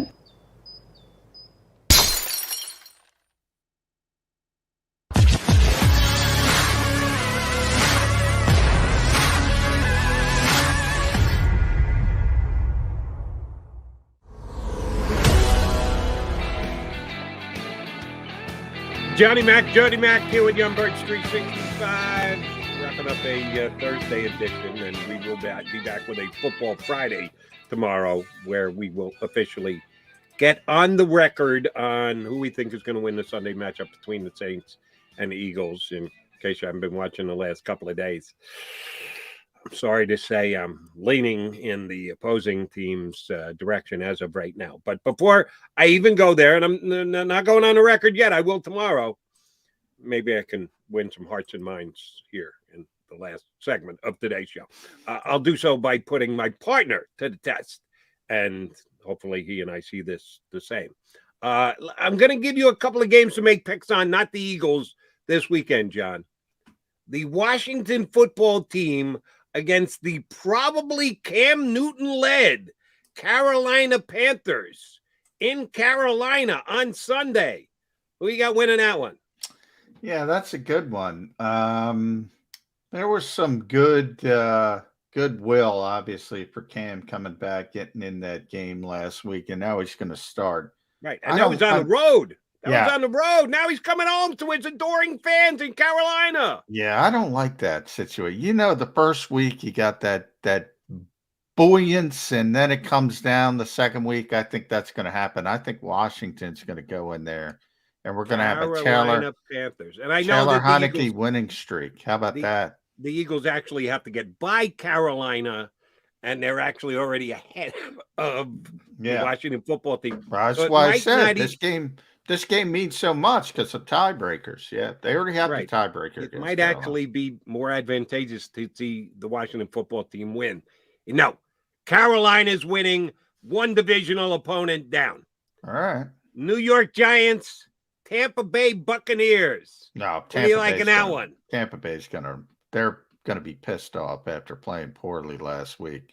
They are gonna boat race the Giants. So you're gonna have 1-1. Washington gonna win.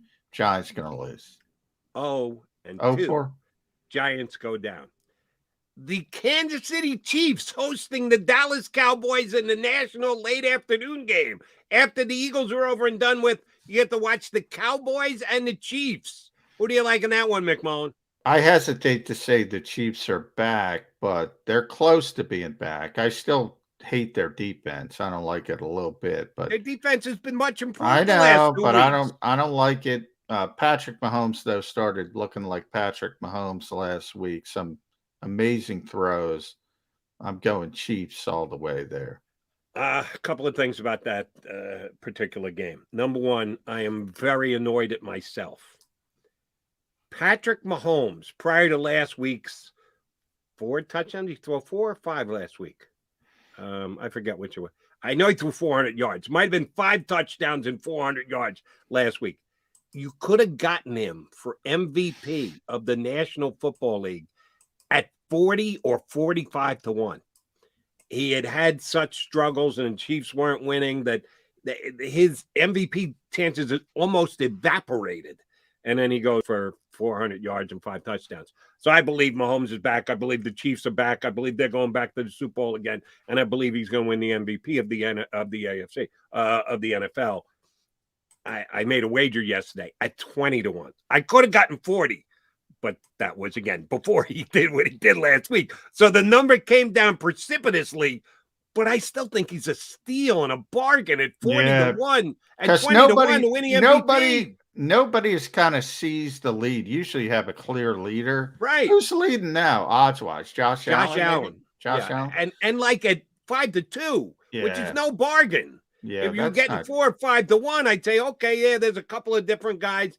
Aaron Rodgers is 10 or 11. Dak is in that area, 10 or 11. Kyler Murray's kind of falling off. Stafford went in the tank. He was the leader. Yeah, he was the favorite. He's had a couple of bad games in a row. Yeah. So I kind of put some money on Mahomes at 20 to 1 yesterday.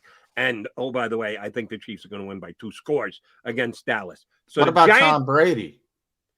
Brady, same thing. He's in that same area with Rodgers, 10, 11 to 1. There's a bunch of them grouped together at 10 or 11 to 1. But Josh Allen is the standout favorite right now, which he should be the favorite, but not as low a number as he is. And I think Mahomes is a steal at 20-1. If I was a little bit more forethought into it, I could have had him at 40-1 the week before. Shame on me.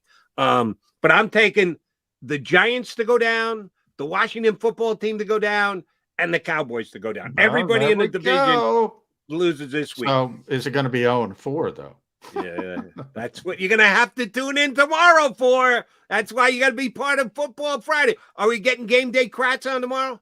I will efforts. I will do my best. I was going to do that at the NovaCare complex. Yeah, you may not be doing that. You'll have to do it via text or phone.